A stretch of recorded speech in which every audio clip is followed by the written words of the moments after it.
श्री राधा कृष्ण पाद सहगन ललित श्री विशाखान्वितांश्च नमां विष्णुपादाय कृष्ण पृष्ठाय भूतले श्रीमते भक्ति वेदांता स्वामी निति नामिने नमस्ते सारस्वते देव्यै गौरवाणी प्रचारिणे निर्विशेषा शून्यवादी पाश्चात्य देशतारिणे नमो महावदन्याय कृष्ण प्रेम प्रदायते कृष्णाय कृष्ण चैतन्य नाम्ने गौरत्विषे नमः। हे कृष्णा करुणा सिंधो दीनबंधो जगतपते गोपेशा गोपिका कांता राधा कांता नमोस्तुते तप्त कांचन गौरांगे राधे वृंदावनेश्वरी वृषभानुसुते देवी प्रणमामि हरिप्रिये वाञ्छाकल्पतरोभयश्च कृपा सिन्धुभ्येव च पतितानां पावनेभ्यो वैष्णवेभ्यो नमो नमः। जय श्री कृष्ण चैतन्य प्रभु नित्यानंद श्री अद्वैत गदाधर श्रीवासादि गौर भक्तवृंदा हरे कृष्णा कृष्ण कृष्णा हरे हरे हरे राम राम राम हरे हरे। जय जय श्री चैतन्य जय नित्यानंद जय अद्वैत चंद्र जय गौर भक्त वृंदा। ओम नमो भगवते वासुदेवाय। ओम नमो भगवते वासुदेवाय। ओम नमो भगवते वासुदेवाय। नारायणं नमस्कृत्य नरं चैव नरोत्तमं देवीं सरस्वतीं व्यासं ततो जयमुदीरयेत्। मूकं करोति वाचालं पङ्गुं लङ्घयते गिरिं यत्कृपातमहं वन्दे श्रीगुरुं दीनतारिणं परमानन्दमाधवं श्रीचैतन्येश्वरम्। हरे कृष्णा। हरे ఓకే, कृष्ण प्रभु जी दंडवत प्रणाम। హరే కృష్ణ దండత్ ప్రణామ్ మాతాజీ. ఓకే, చాలా చాలా సంతోషం ఈరోజు మీ అందరితో మనం ఈరోజు భగవద్గీతలోని షష్ఠమోధ్యాయం అంటే ఆరో అధ్యాయాన్ని చర్చించుకోబోతున్నాం. సో అధ్యాయం చర్చించుకోబోయే ముందు పరమేశ్వరుడు శివుడు పార్వతీదేవితో ఈ అధ్యాయం యొక్క మాహాత్మ్యం ఏమని చెప్తున్నారో ఒకసారి తెలుసుకుందాం. ఓకే, ఎందుకంటే ప్రతి అధ్యాయం యొక్క మాహాత్మ్యం తెలుసుకుంటే మనకి ఆ అధ్యాయం వినాలి, నేర్చుకోవాలని ఇంకా ఎక్కువ కుతూహలం కలుగుతుంది. ఓకే, సో పరమేశ్వరుడు పార్వతీదేవితో ఏమని చెప్తున్నారంటే, దేవి నీకు ఈ ఆరవది షష్టమో అధ్యాయం ధ్యాన యోగం యొక్క మాహాత్మ్యాన్ని చెప్తా విను అని చెప్పి శివుడు పార్వతితో చెప్తున్నారన్నమాట. ఏమని అంటే, దేవి గోదావరి నదీ తీరం దగ్గర ప్రతిష్టానపురం అనే ఒక నగరం ఉంది. అక్కడ నేను పిప్పలేశుడిలా పిప్పలేశుడి పిప్పలేశుడు అనే నామంతోటి అక్కడ నాకు ఒక ఆలయం ఉంది. సో ఆ నదీ తీరాన ఆ నగరంలో ఒక రాజు ఉండేవాడు. ఆయన పేరు జనశ్రుతి. ఆ జనశ్రుతి ఎంత గొప్ప రాజు అంటే, అతను చేసినటువంటి యజ్ఞయాగాది క్రతువులు, ఆ యజ్ఞయాగాది క్రతువుల నుండి ఉద్భవించినటువంటి యజ్ఞ ధూమం ఏదైతే ఉందో అది దాదాపు స్వర్గలోకం దాటి ఇంకా నందనవనంలోకి కూడా వెళ్ళిపోయింది. అక్కడ ఉన్న కల్ప వృక్షాలు కూడా ఆ పొగతోటి మాడిపోయాయి. అంత గొప్పగా ఆయన యజ్ఞం చేసేవారు. ఆ అంత గొప్ప యజ్ఞం చేస్తూ ఆయన చాలా దానాలు ఇచ్చేవారు. ఆయన దానాలు జనరల్ గా దానం ఇచ్చేటప్పుడు నీటితో ఇలా ధారపోస్తారనమాట. ఆ దాన ధారనే ఒక కాలువలాగా ఏర్పడింది, ఒక చెరువులాగా ఏర్పడింది. అంత గొప్ప దానాలు ఇచ్చేవారు. అతను చేస్తున్నటువంటి యజ్ఞాలకి ప్రత్యక్షంగా దేవతలు వచ్చి అక్కడ ఉండి ఆ హవిస్సులు, అతడు యజ్ఞంలో ఇచ్చేటటువంటి ఆ వివిధమైనటువంటి ప్రసాదాలు, యజ్ఞ శేషాలన్నీ స్వీకరించేవారు. సో ఇంత గొప్పగా ఈ రాజు యజ్ఞాలు చేస్తున్నాడు కాబట్టి దేవతలకి ప్రత్యక్షంగా ఆయన దగ్గరికి వెళ్ళి ఈ ఆయనకి ఏం కోరికలు ఉన్నాయో తీరుద్దామని చెప్పి వాళ్ళందరూ కూడా స్వర్గలోకం నుండి బయలుదేరారు. వాళ్ళందరూ కూడా హంస రూపాన్ని ధరించి ఇంకా ఆకాశ మార్గంలో ఎగురుతూ ఆ జనశ్రుతి రాజు దగ్గరికి వెళ్తున్నారనమాట. వెళ్తుంటే ఆ ఆ హంసల గుంపులో ఒక ఆ, భరద్విష అని ఒక హంస ఉండేదన్నమాట. ఆ హంస మిగతా వాటికంటే చాలా ఫాస్ట్ గా వెళ్తుంది ముందరికి. వెళ్తుంటే మిగతా హంసలు, ఓ మిత్రమా నువ్వు ఎందుకు మాకంటే ఇంకా వేగంగా ఎందుకు వెళ్తున్నావు? ఇంకా ముందుకెళ్తే అక్కడ రైక్పుడ్ అనే ఒక మహర్షి ఉన్నారు. ఆ మహర్షి యొక్క తేజస్సు ఉంటుంది అక్కడ. ఆ తేజస్సు అక్కడ మైక్రో జనశ్రుతి అనే మహారాజు ఉంటాడు. ఆ జనశ్రుతి మహారాజు యొక్క తేజస్సు ఉంటుంది అక్కడ. ఆ తేజస్సుకి నువ్వు ఆ, కాలిపోగలవు, అందుకే నెమ్మదిగా మాతోటి వెళ్ళు అని అంటే, అప్పుడు ఈ బృహద్విషుడు అనే హంస ఏమంటుందంటే, ఆ జనశ్రుతి మహారాజు యొక్క తేజస్సు రైక్వ మహర్షి అంత గొప్పదేం కాదులే, నాకేం కాదని చెప్పి వెళ్తుంటుంది. ఈ మాటలు జనశ్రుతి మహారాజు వింటారు. ఓహో, నాకంటే చాలా గొప్ప వ్యక్తి ఇంకొకరు ఉన్నారనమాట. ఆయన గురించి తెలుసుకోవాలి, ఆయన నా దగ్గరికి రప్పించుకోవాలని ఆయన ఈ జనశ్రుతి మహారాజు వాళ్ళ సైనికుల్ని నియమిస్తాడనమాట. మీరు వెళ్ళి ఆ రైక్వ మహర్షిని నా దగ్గరికి తీసుకురండి అని చెప్పి కొన్ని ఆనవాళ్ళు చెప్తాడు. ఆయన ఇలా ఉంటారు, ఇలా ఉంటారని చెప్పి. సో ఈ సైన్యం అంతా కూడా ఇతని గురించి గాలిస్తూ గాలిస్తూ ఆ మ- మధుర, బృందావన్ ఇత్యాది ఈ నగరాలు, యమునా నది తీరాన్ని ఇవన్నీ ఆ, దాటేసి హిమాలయ పర్వతాల దగ్గరికి వెళ్తారనమాట. అక్కడ దాదాపు కైలాస పర్వతం దగ్గర పరమశివుడు మాణిక్యేశ్వరుడు అనే నామంతో ఆయన అక్కడ వెలిసి ఉన్నాడు అనమాట. అక్కడ ఈ రైక్కుడు అనే మహర్షి ఆ దేవాలయం దగ్గర కూర్చొని ఉన్నాడు. కూర్చొని ఉంటే ఈ సైనికులు ఆ, ఆయన దగ్గరికి వెళ్ళి చాలా చాలా వినమ్రతతోటి ఆ, అయ్యా మహర్షి, ఆ, మ్- మీ యొక్క శరణు మాకు కావాలని చెప్పేసి వాళ్ళు అడుగుతారన్నమాట.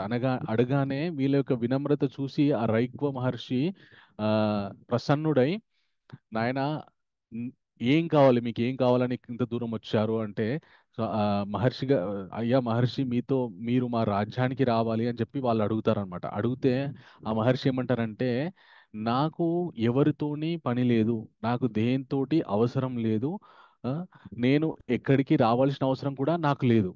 ఎందుకంటే నేను భగవంతుణ్ణి అనుక్షణము ధ్యానం చేస్తూ, భగవంతుణ్ణి స్మరిస్తూ, భగవంతుడు చెప్పినటువంటి ఏ, ఆ విషయాన్ని నేను స్మరిస్తూ, భగవన్ నామాలు స్మరిస్తూ ఉంటుంటాను నేను. కాబట్టి నాకు ఎవరు అవసరం లేదు, నా అవసరం ఎవరికి ఉంటే వాళ్ళే ఇక్కడికి రావాలని చెప్పి కొడతారనమాట. అయితే ఈయన ఎంత గొప్ప ఆ, తేజస్సుతోని విరాజిల్లుతూ ఉంటాడంటే ఆ సైనికులు ఈయనని ఇంకా ఎక్కువ ఈయనతో మాట్లాడడానికి భయపడతారనమాట. భయపడి వీళ్ళు మళ్ళీ జనశ్రుతి మహారాజ్ దగ్గరికి వచ్చి, అయ్యా మహారాజా, మీరు చెప్పినట్టు ఆయన్ని మేము వేడుకున్నాం, కానీ ఆయన రాను అని చెప్పారు. ఎందుకంటే ఆయనతో ఏమైనా అవసరం ఉంటే మనమే అక్కడికి వెళ్ళాలంట. అంటే ఈ మహారాజు చాలా కానుకలు తీసుకొని, వజ్ర వైడూర్యాలన్నీ తీసుకొని రథాల్లో నింపుకొని ఆ రైక్వ మహర్షి దగ్గరికి వెళ్తాడనమాట ఆయన ఇవ్వడానికి.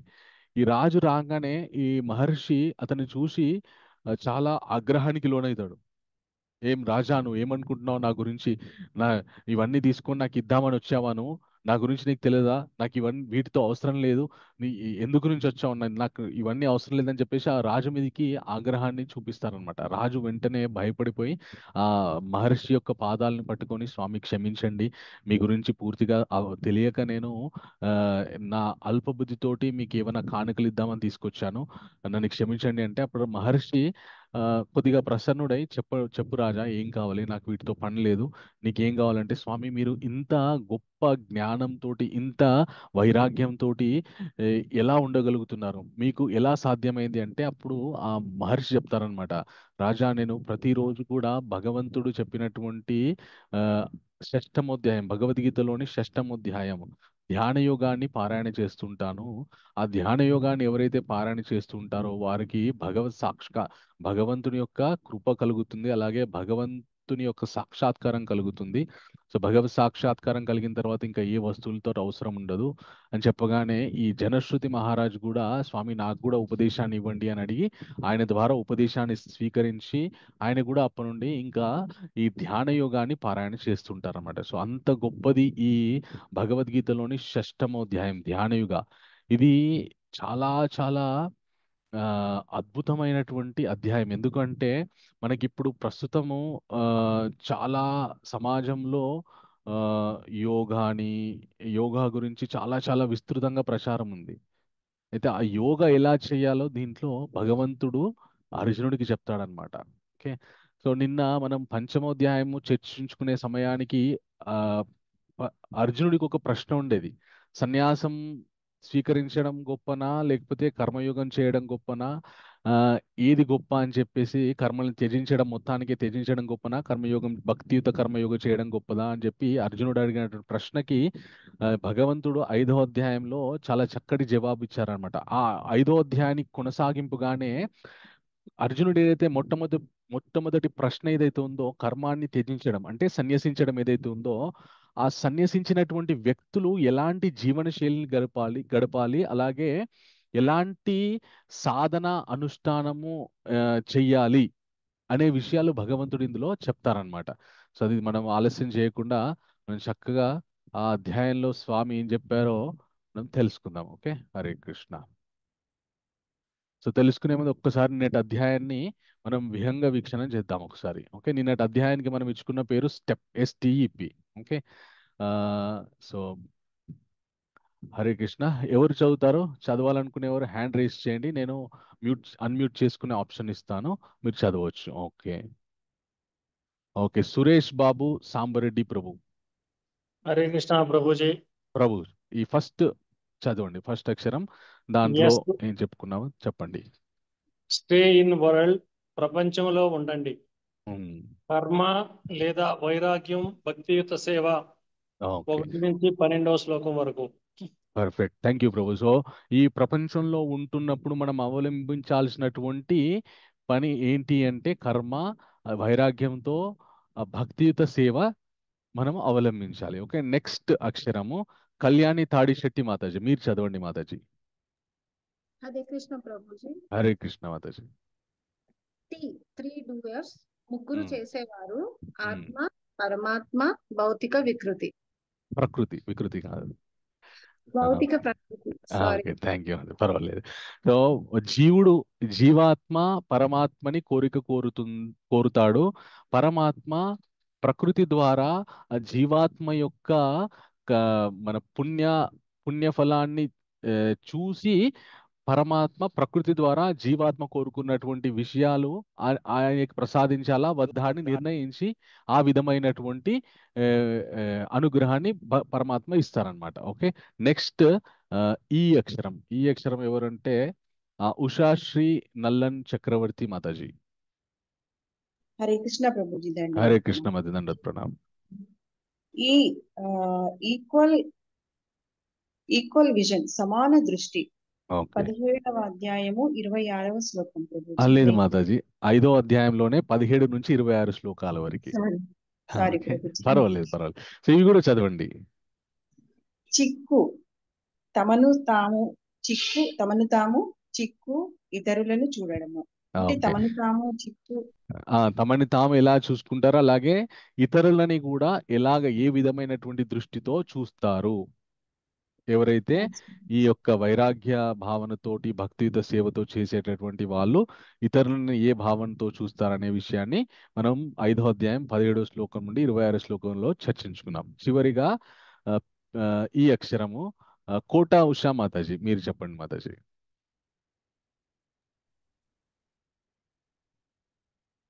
హరే కృష్ణ ప్రభుజీ. హరే కృష్ణ మాతాజీ.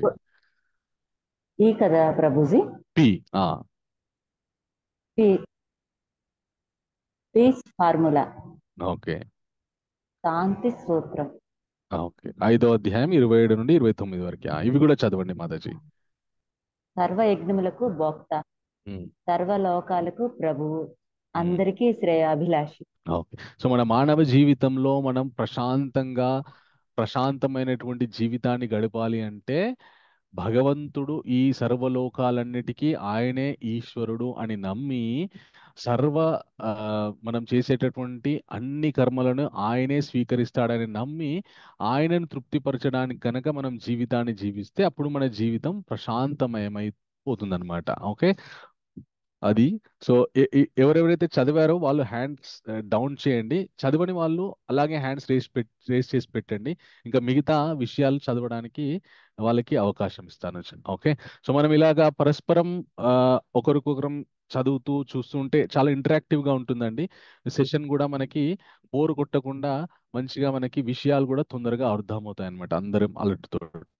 ఓకే, సో ఈ అధ్యాయానికి మనం ఇచ్చుకున్నటువంటి పేరు ఈఏఎస్వై, ఈసే. ఓకే, సో ఈ ఫస్ట్ ఈ అంటే ఏమనుందో రాధామాతాజీ మీరు చదవండి.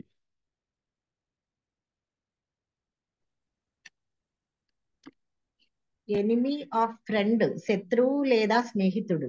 ఓకే, సో మనకి శత్రువు ఎవరు, మిత్రుడు ఎవరు, ఆ విషయాన్ని మనము 6వ అధ్యాయంలో 1వ శ్లోకం నుండి 9వ శ్లోకంలో భగవంతుడు చెప్పారు, దాన్ని తెలుసుకోబోతున్నాం. ఓకే, నెక్స్ట్ అక్షరము వేద మాతాజీ, మీరు చదవండి మాతాజీ. హరే కృష్ణ ప్రభుజీ. హరే కృష్ణ మాతాజీ. అష్టాంగ యోగ.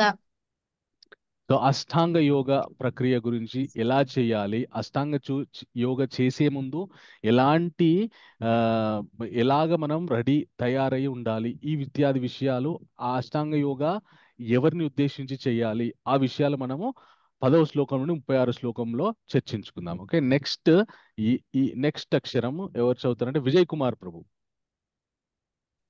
హరే కృష్ణ ప్రభుజీ. హరే కృష్ణ ప్రభు.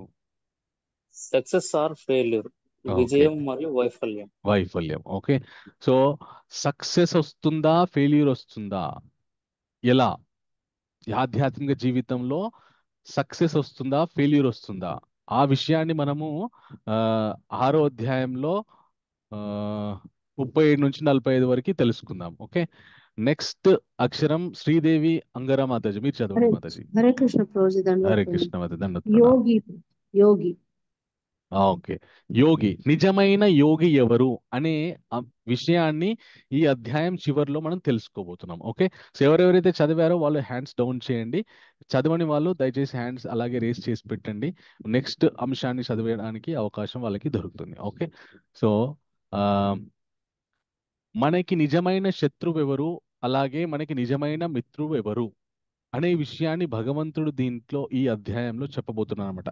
ఈ అధ్యాయంలో నాకు నచ్చినటువంటి చాలా నచ్చినటువంటి శ్లోకం ఉందండి. అది ఏంటి అంటే, ఉద్ధరేతాత్మనాత్మానాం నాత్మానామవసాదయేత్ ఆత్మైవ హ్యాత్మనో బంధుర్ ఆత్మైవ రిపురాత్మనః బంధురాత్మాత్మనస్తస్య ఏనాత్మైవాత్మనుజితః అనాత్మానస్తు శత్రుత్వే వర్తేతాత్మైవ శత్రువత్.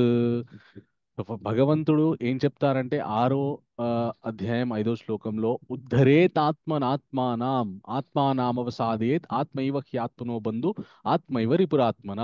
మనల్ని మనమే ఉద్ధరించుకోవాలి. ఎవరి యొక్క ఆత్మ, ఆ బుద్ధి ఏదైతుందో వాళ్ళకే మిత్రుడు, వాళ్ళకే శత్రువు అని చెప్పి మళ్ళీ ఏమంటున్నారంటే, బంధురాత్మాత్మనస్తస్య ఏనాత్మైవాత్మనజితః అనాత్మానస్తు శత్రుత్వే వర్తేతాత్మైవ శత్రువత్ అని అంటున్నారు అనమాట.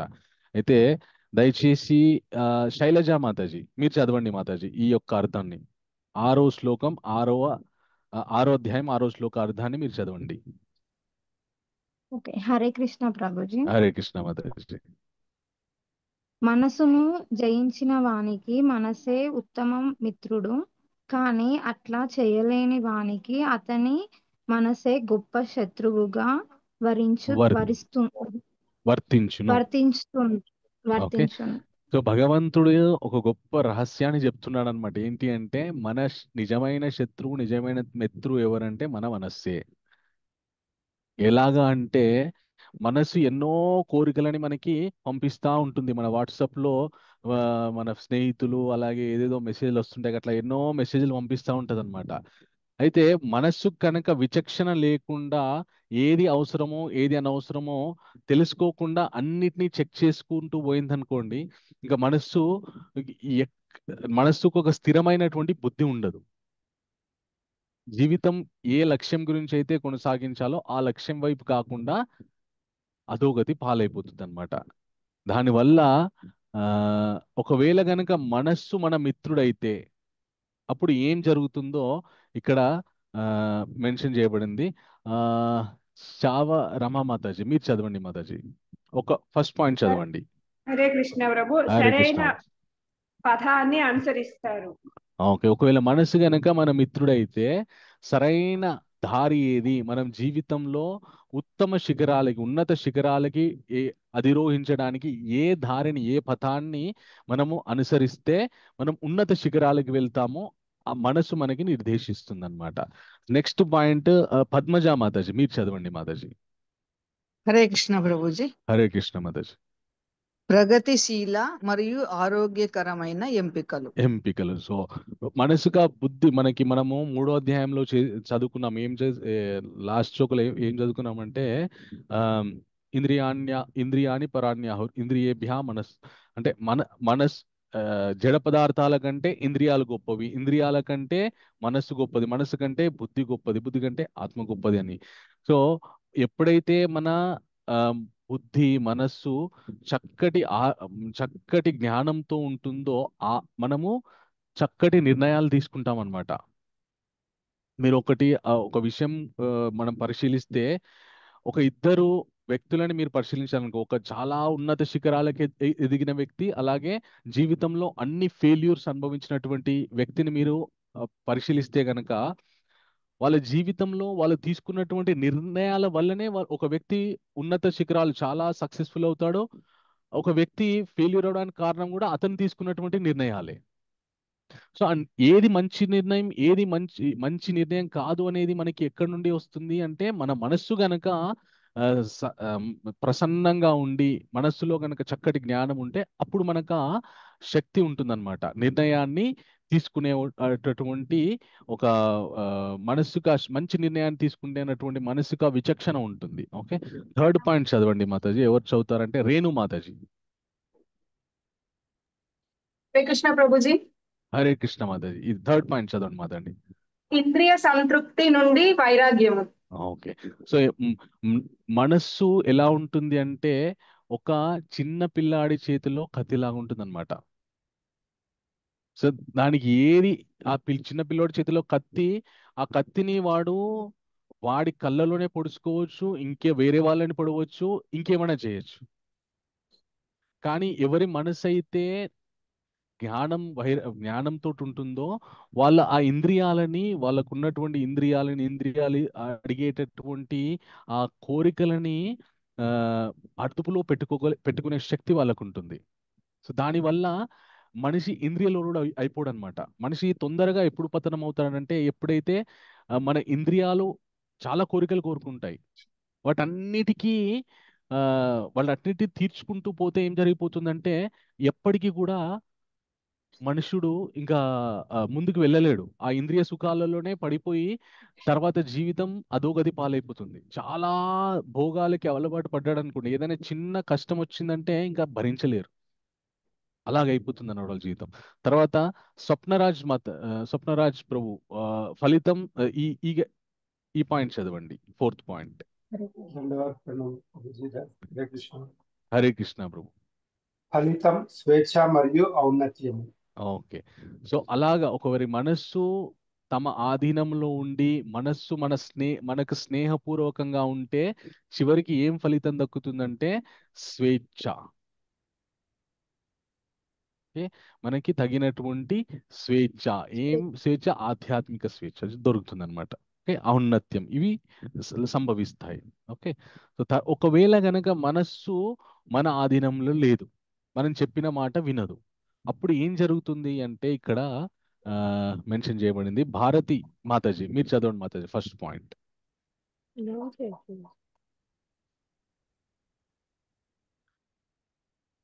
భారతి మాతాజీ. ఓకే, అనితా మాతాజీ మీరు చదవండి మాతాజీ.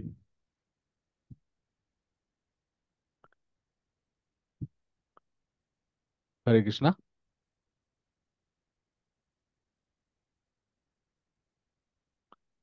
హరే కృష్ణ. మ్యూట్ చేసుకోవడానికి రావట్లేదా మాతాజీ? అన్మ్యూట్ చేసుకోవడానికి రావట్లేదా మాతాజీ? హరే కృష్ణ. Okay okay. ఎవరు మాతాజీ? అనితా మాతాజీయా భారతి మాతాజీయా? అనితా మాతాజీ కదా. ఫస్ట్ పాయింట్ చదవండి మాతాజీ. ఓకే ప్రభుజీ. కామం, కోపం, దురాశ వంటి పాపపు చర్యలను అనుసరిస్తుంది. రైట్. ఒకవేళ మనసు మన ఆధీనంలో లేదు, అప్పుడు మనం నాశనమయ్యేటటువంటి ఆలోచనల వైపు మనని ప్రేరేపిస్తుంది మనస్సు. మనకి థర్డ్ చాప్టర్లో అర్జునుడు అడుగుతాడు, కృష్ణ ఈ మనుషులంతా పాపం ఏదో ఎవరో ఫోర్స్ చేసినట్టు వెళ్ళి పాపాలు ఎందుకు చేస్తున్నారంటే దానికి కారణం ఏంటి అని అడిగితే కృష్ణుడు చెప్తానంటారు,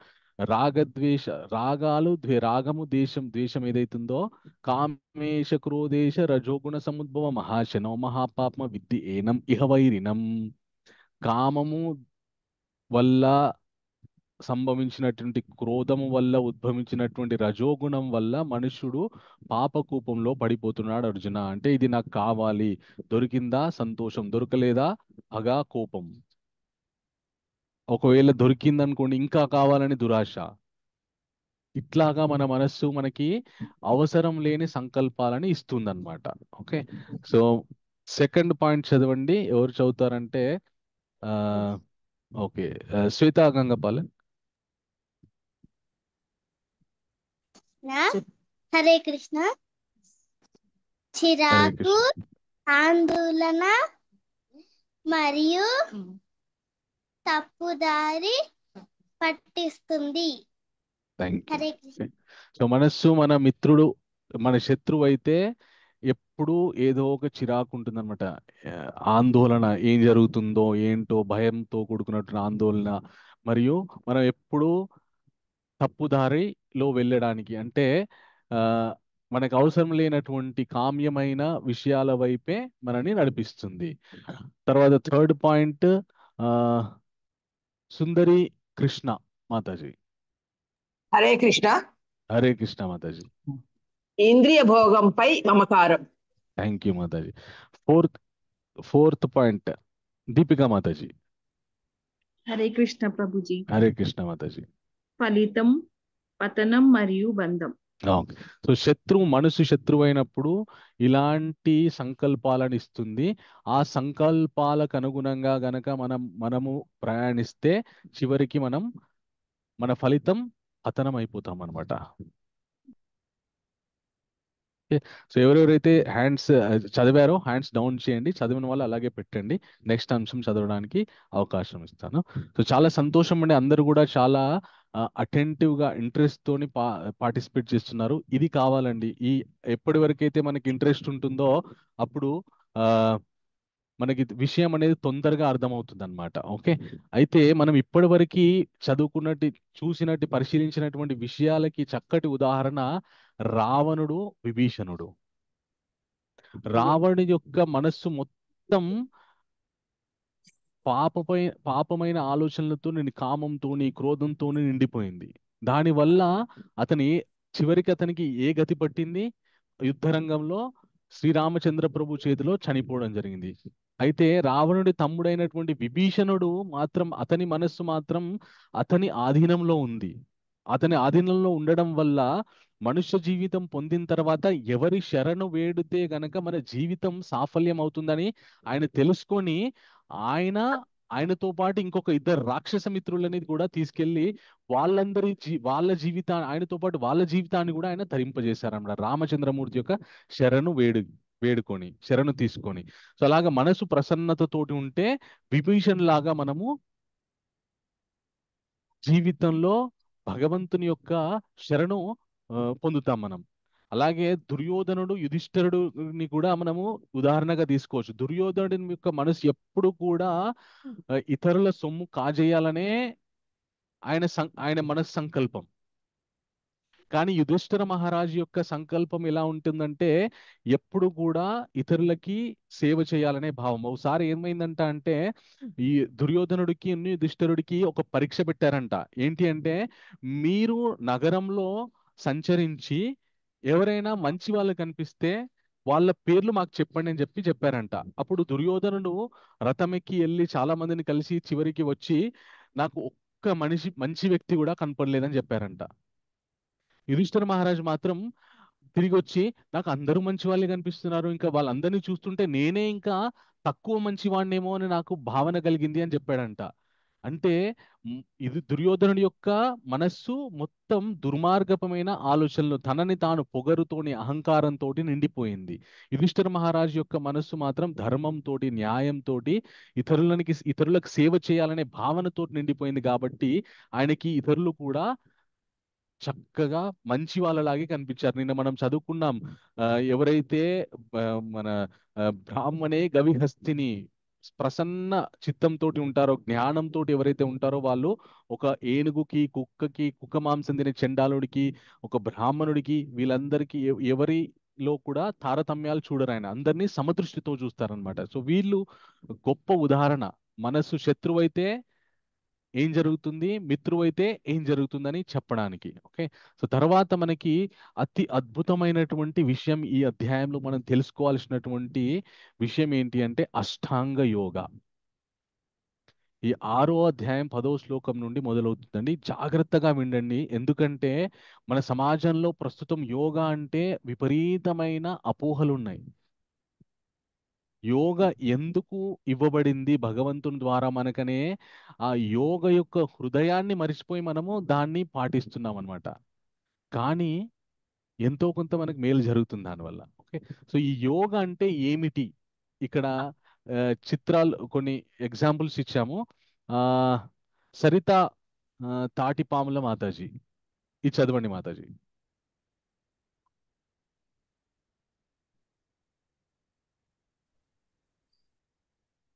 హరే కృష్ణ. సరిత మాతాజీ, ఒక్క నిమిషం. హరే కృష్ణ. సరిత మాతాజీ ఉన్నారా మీరు? హరే కృష్ణ ప్రభుజీ. హరే కృష్ణ మాతాజీ, చదవండి. యోగా అంటే ఏమిటి?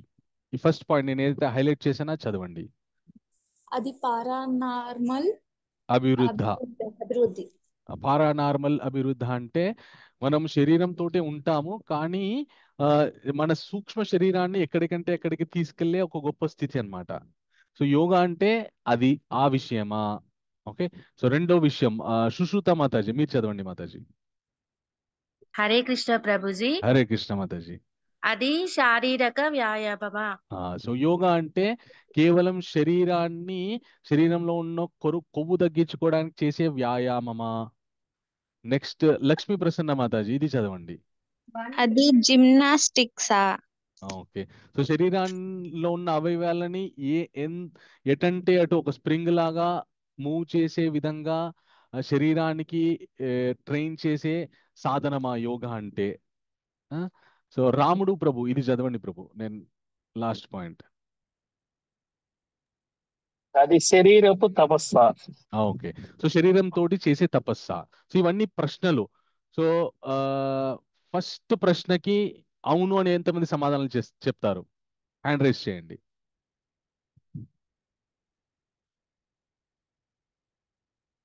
ఓకే, సో 8 డివోటీస్ ఫస్ట్ విషయం కరెక్ట్ అని సమాధానం ఇస్తున్నారు.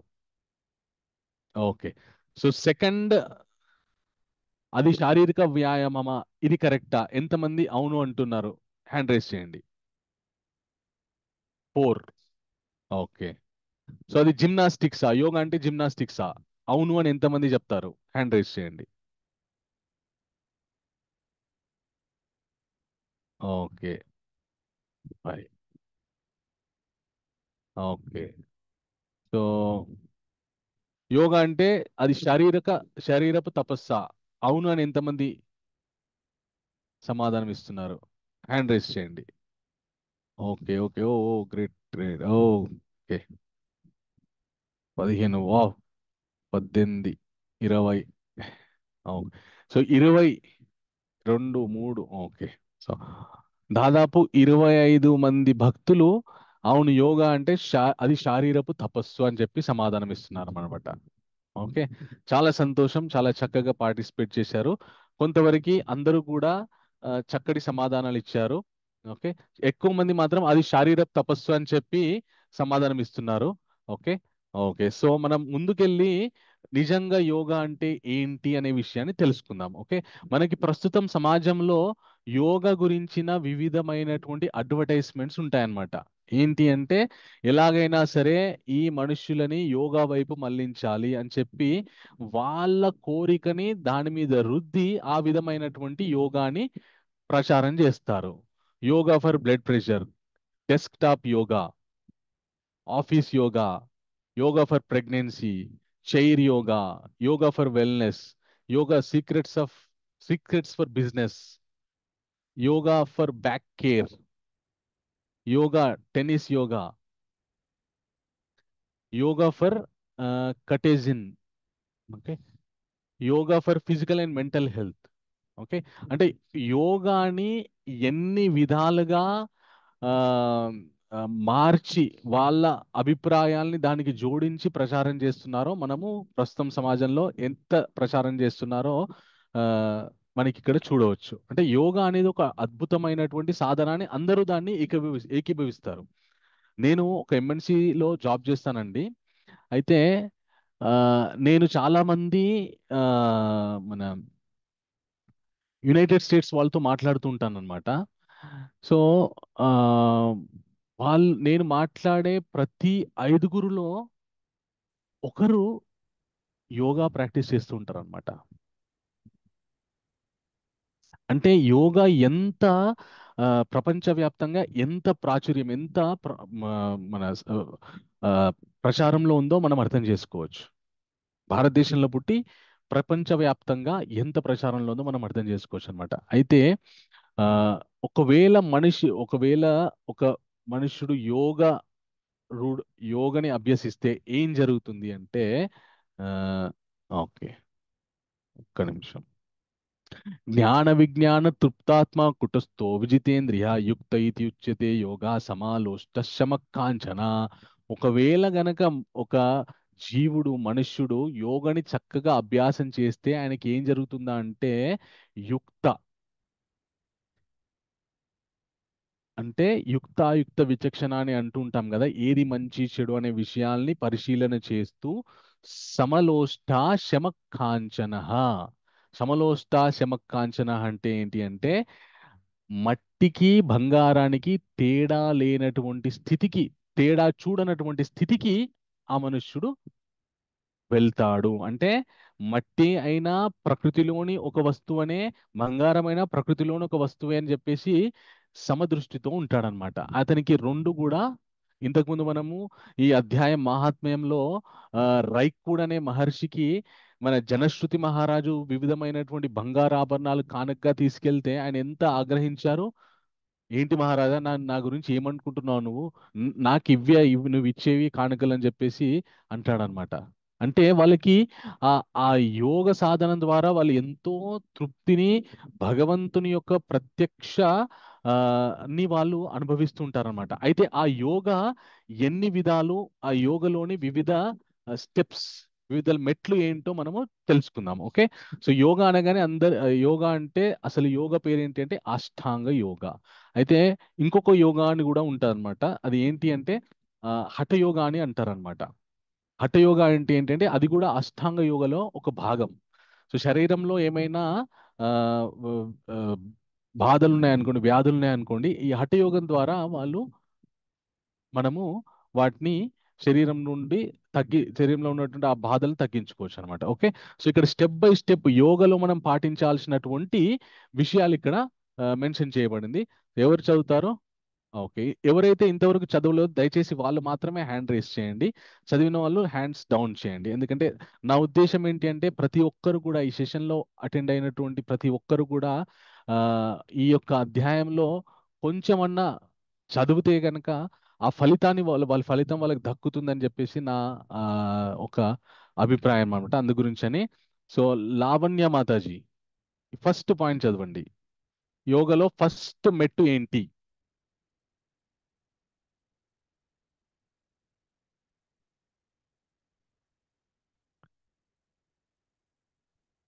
హరే కృష్ణ. లావణ్య మాతాజీ.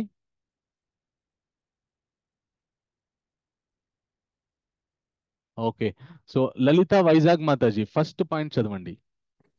హరే కృష్ణ ప్రభు. హరే కృష్ణ మాతాజీ, దండోత్ ప్రణామ్. బాహిరంగ నియమాలు. ఓకే, ఇదేంటి? ఇది ఇంపార్టెంట్. యమ బాహిరంగ నియమాలు. యోగలో ఫస్ట్ మెట్టు యమ. యమ. Okay, next Kanakavalli Mataji second level చదవండి యోగాలో.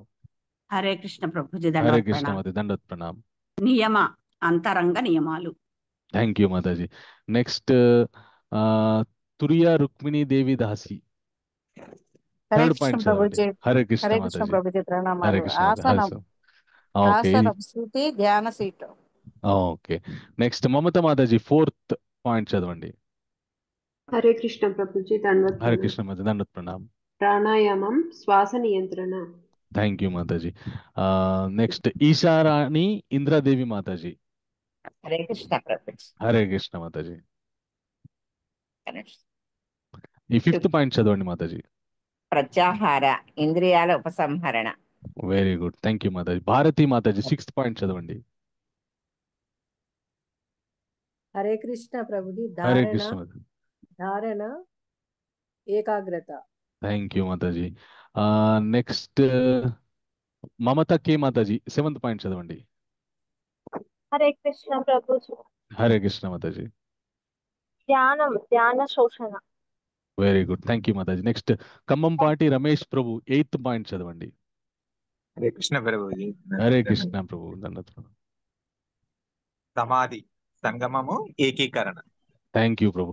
సో ఈ యోగాలో, అష్టాంగ యోగాలో ఇవి మెట్లు అన్నమాట. యమ, నియమ, ఆసనం, ప్రాణాయామం, ప్రత్యాహార, ధారణ, ధ్యానం, సమాధి. సో వీటిని భగవంతుడు ఒక వ్యక్తి అష్టాంగ యోగాలో ముందుకెళ్ళాలంటే ఇవన్నీ పాటించాలని చెప్పి భగవంతుడు చెప్తారనమాట. కృష్ణ చెప్తారనమాట అర్జునుడికి. ఓకే, ఒక్కొక్కటి పాటిస్తుంటే ఒక్కొక్కటి ఎలా పాటించాలో చెప్తారనమాట. సో కృష్ణ ఏం చేయమని చెప్తారంటే, ఫస్ట్ యోగా చేయడానికి మనము ఒక ప్రత్యేకమైనటువంటి ప్రదేశాన్ని ఎంచుకోవాలి. అది ఏమని చెప్తారంటే, శుచౌ దేశే ప్రతిష్టాప్య స్థిరం ఆసనమాత్మన నతి ఉచ్చరితం నతి నీచం చైలాజిన కుశోత్తరం తత్రేకాగ్రం మనకృత్వ ఇతచిత్తేంద్రియ క్రియ ఉపవిశ్యాసనే యుంజాత్ యోగమాత్మా విశుద్ధయే సమంకాయ శిరోగ్రీవం ధారాయాన్నచలం స్థిరః సంప్రేక్షా నాసికాగ్రం స్వాం దిశశ్చనవలోకయన్ ప్రశాంతాత్మా విగతభిర్బ్రహ్మచారి వ్రతే స్థితః మనస్సంయమ్య మచ్చిత్తో యుక్తో అసితమత్పరః అని చెప్తారనమాట కృష్ణ. అంటే ఒక ప్రశాంతమైనటువంటి వాతావరణం ఉన్న చోటికి ఒక మంచి ఆసనాన్ని అక్కడ మనం ఏర్పరచుకోవాలి. ఆ ఆసనం ఏర్పరచుకున్న తర్వాత అది మరీ మీదికి ఉండకూడదు, మరి కిందికి ఉండకూడదు. అక్కడ ఆ ఆసనం పైన చక్కటి దర్భలని పరుచుకొని, ఆ దర్భల మీద కృష్ణాజినాన్ని అంటే జింక చర్మాన్ని పరుచుకొని కూర్చొని మన శరీరాన్ని నిటారుగా పెట్టి, వెన్నపూసని నిటారుగా పెట్టి, దృష్టిని మొత్తం కంటిరెప్పల్ని మొత్తం మూయకుండా సగం మూసి ఆ దృష్టిని మన నాసికాగ్రం, ముక్కు యొక్క మొదటి భాగం ఏదైతే ఉందో అందరికి కనిపిస్తుంది అనుకుంటా. నేను కనిపిస్తుందా అండి? ఒకసారి కన్ఫర్మ్ చేయండి. సగం సగం సగం దృష్టితోటి, అంటే కళ్ళు మొత్తం మూసుకోదు, మూసుకుంటే నిద్రపోతారు. కాబట్టి సగమే మూసి ఈ ముక్కు యొక్క అగ్రభాగాన్ని మీద దృష్టి కేంద్రీకరించి ధ్యానం చేయాలి. సో దీంట్లోనే ఆసనము అవన్నీ వస్తాయన్నమాట. ఓకే, యమ అంటే ఏంటి? సో ఎవరు చదువుతారు? ఇప్పటివరకు ఎవరు చదవలేదో వాళ్ళు హ్యాండ్ రైజ్ చేయండి. ప్రసన్న మాతాజీ, యమ అంటే ఏంటి? చేయవలసినవి, నియమాలు, సానుకూల సూచనలు. ఓకే, సో మనం ఏం చెప్పుకున్నాం? ఒక మంచి ప్రదేశాన్ని ఎంచుకోవాలి, అక్కడ ఏవేమి పరుచుకొని కూర్చోవాలి. సో అవన్నిటిని రెడీ చేసుకున్నాం అన్నమాట. తర్వాత నియమ అంటే ఏంటి? నెక్స్ట్ సంగీత మాతాజీ, మీరు చదవండి మాతాజీ. హరే కృష్ణ ప్రభు. హరే కృష్ణ మాతాజీ. నియమం చేయకూడని నియంత్రణ, ప్రతికూల నిషేధాలు. రైట్. నియమం అంటే యోగా అభ్యాసం చేయాలి, ప్రాక్టీస్ చేయాలనుకునే వారికి కొన్ని నియమాలు ఉంటాయి అన్నమాట. అంటే రిస్ట్రిక్షన్స్. ఇవి తినాలి, ఇవి తినకూడదు, ఇలాగుండాలి, ఇలా ఉండకూడదు అని కొన్ని నియమాలు ఉంటాయి అన్నమాట. అవి నియమాలు. సో అష్టాంగ యోగాల ఫస్ట్ యమ వస్తుంది, తర్వాత నియమ వస్తుంది, తర్వాత మూడోది సృజన. మాతాజీ మీరు చదవండి మాతాజీ.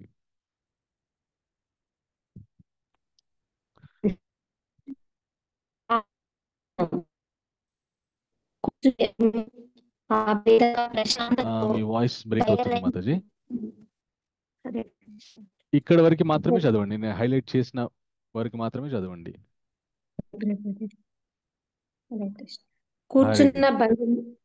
ఓకే, ఆసనం అంటే కూర్చున్న భంగిమలు. మనకి యోగాలో చాలా ఆసనాలు ఉంటాయి. మన హఠ యోగాలో చాలా ఆసనాలు ఉంటాయి. కానీ ప్రస్తుతానికి ఈ కూర్చునే భంగిమలు మాత్రమే ఇక్కడ చర్చించబడింది అనమాట. సో తర్వాత 4th పాయింట్ అరుణ్ ప్రభు, మీరు చదవండి ప్రభు.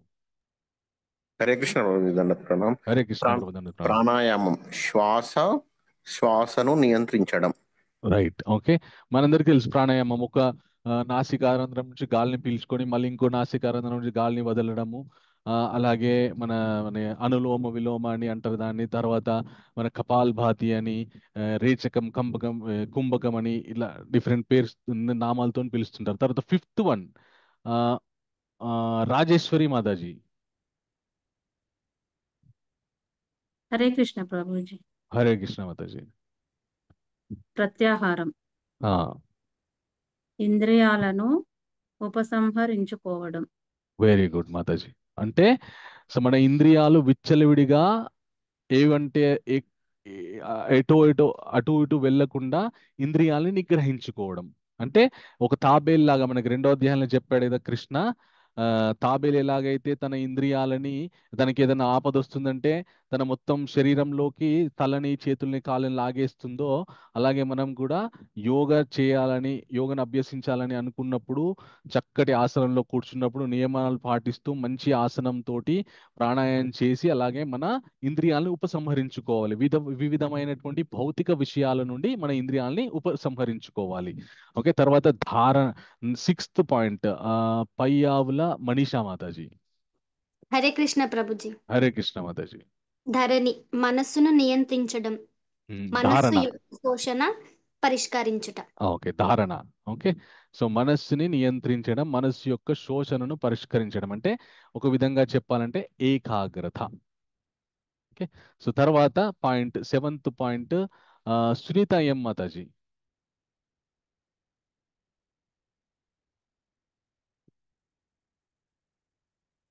హరే కృష్ణ. ధ్యానం. మనస్సును నాపై ధ్యానంలో స్థిరంగా ఉండును. ఓకే. ఓకే. సో ధ్యానం చెయ్యాలి. ఎవరిపైన ధ్యానం చేయాలని చెప్తున్నారంటే స్వామి మనస్సు నాపై ధ్యానంలో చెయ్యాలి.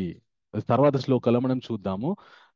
తర్వాత చివరి పాయింట్ ఎవరు చదువుతారంటే గణేష్ లింగిడి ప్రభు.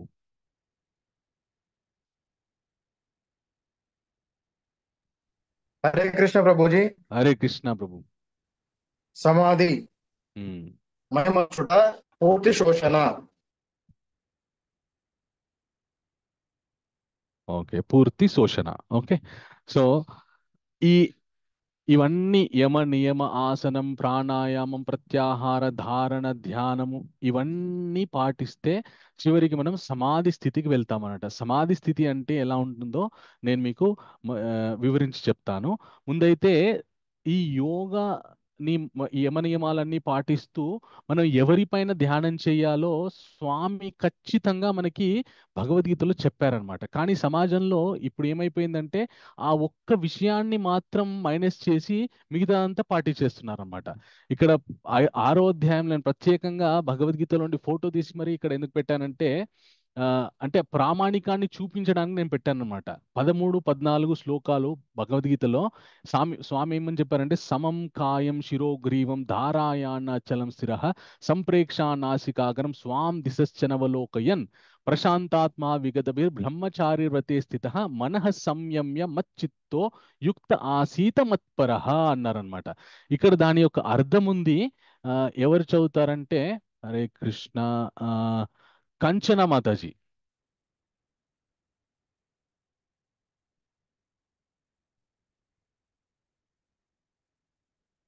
హరే కృష్ణ కంచన మాతాజీ ఉన్నారా?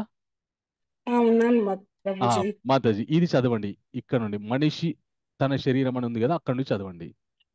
మనిషి తన శరీరము, మెడను, శిరమును నిటారుగా ఒక సరళ రేఖలో నిలిపి చూపు లాస్ట్ చూపుని తర్వాత ముక్కు కొస మీద స్థిరముగా ఉంచాలి. ఆ విధముగా కలత చెందనిది స్వాధీనమైనది మనస్సులో భయరహితుడై మైథున సుఖము నుండి పూర్తిగా విడిపడి ఆ హృదయములో నన్ను ధ్యానిస్తూ నన్నే చరమ జీవిత లక్ష్యముగా చేసుకోవాలి. ఓకే.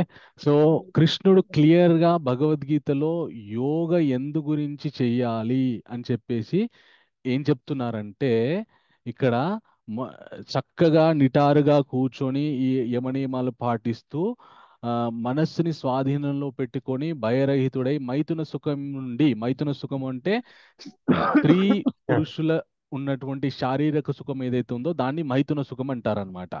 సో మైథున సుఖం నుండి పూర్తిగా విడివడి అతడి హృదయంలో నన్ను ధ్యానిస్తూ నన్నే చరమ జీవిత లక్ష్యంగా చేసుకోవాలి అని చెప్తున్నాడు అనమాట. అంటే అంత కఠోరంగా యమ నియమ ఆహార ప్రత్యాహార ప్రాణాయామ ధారణ ధ్యానంలో కూర్చున్నటువంటి వ్యక్తి యొక్క ఏకాగ్రత ఎవరి మీద ఉండాలంటే కృష్ణుడి మీద.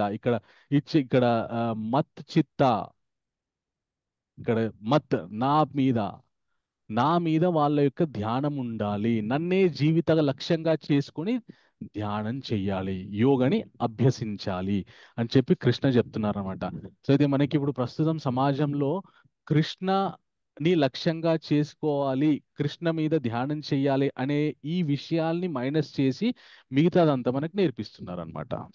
దానివల్ల ఏమైపోతుందంటే ఈ యోగా అంటే అండి లైంగిక సామర్థ్యం పెంచుకోవడానికి, లేదంటే శరీరంలో ఉన్నటువంటి వ్యాధులను పోగొట్టుకోవడానికి, లేదంటే ఇంకేదో విషయం గురించి అండి ఈ విషయాలే తెలుస్తున్నాయి తప్ప యోగని ఎందుకు ఇచ్చాడో భగవంతుడు అనే విషయమే కనుమరుగైపోయింది. సో తర్వాత యమ అంటే ఇంకా కొద్దిగా వివరణ ఉందన్నమాట ఇక్కడ. ఎవరు చదువుతారో, ఇంతవరకు ఎవరు చదువులో వాళ్ళు హ్యాండ్ రైజ్ చేయండి. ఇంతవరకు ఎవరు చదవలేదో వాళ్ళు హ్యాండ్ రైజ్ చేసి పెట్టండి. ప్రణామాలు. హరే కృష్ణ మాతాజీ. మీ పేరు మాతాజీ? కృష్ణకుమారి. కృష్ణకుమారి మాతాజీ, ఫస్ట్ పాయింట్ చదవండి. ఎం ఒంటరిగా ఏకాంత స్థలమునందు నివసించుచు సావధానంగా మనస్సును నియమింపవలెను. సో సెకండ్ చాలు మాతాజీ. సెకండ్ ఎవరు చదువుతారు? అనురాధ మాతాజీ.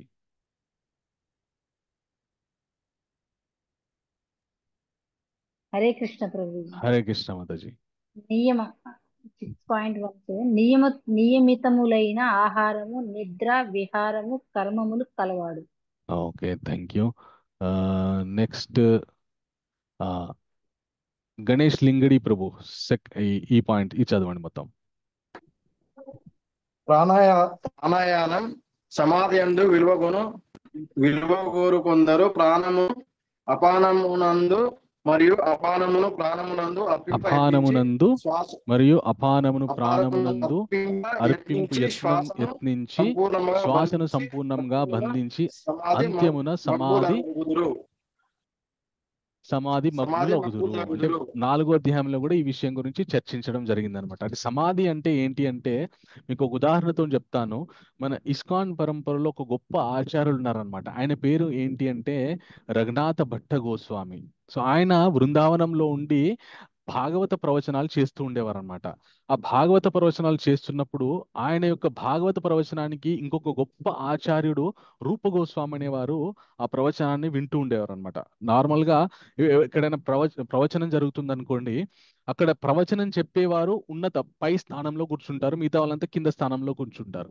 కానీ ఇక్కడ మాత్రం ఆ రూప గోస్వామి అనే ఆచార్యులు పైన స్థానంలో కూర్చున్నారు, ఈ రఘునాథ భట్ట గోస్వామి అనే ఆచార్యుల వారు ఆయన కింద కూర్చున్నారు అనమాట. కూర్చొని ప్రవచనం చేస్తున్నారు. అయితే ఆ సభలో అందరూ కూడా ఆ భాగవత కథలో మొత్తం లీనమైపోయి ఈ రఘునాథ భట్ట గోస్వామి ఆచార్యుల వారు చెప్తున్నటువంటి ప్రవచనానికి ముక్తులైపోయి కళ్ళెంబడ ఆ భగవంతుని లీలలు విని కళ్ళెంబడ నీళ్ళు వస్తున్నాయన్నమాట. అయితే అక్కడికి ఒక బ్రాహ్మణుడు వస్తాడనమాట. అతనికి ఆ సన్నివేశం గురించి, ఆ ప్రాంతం గురించి, ఆ వ్యక్తుల గురించి ఫస్ట్ టైం వాళ్ళందరినీ చూడడం.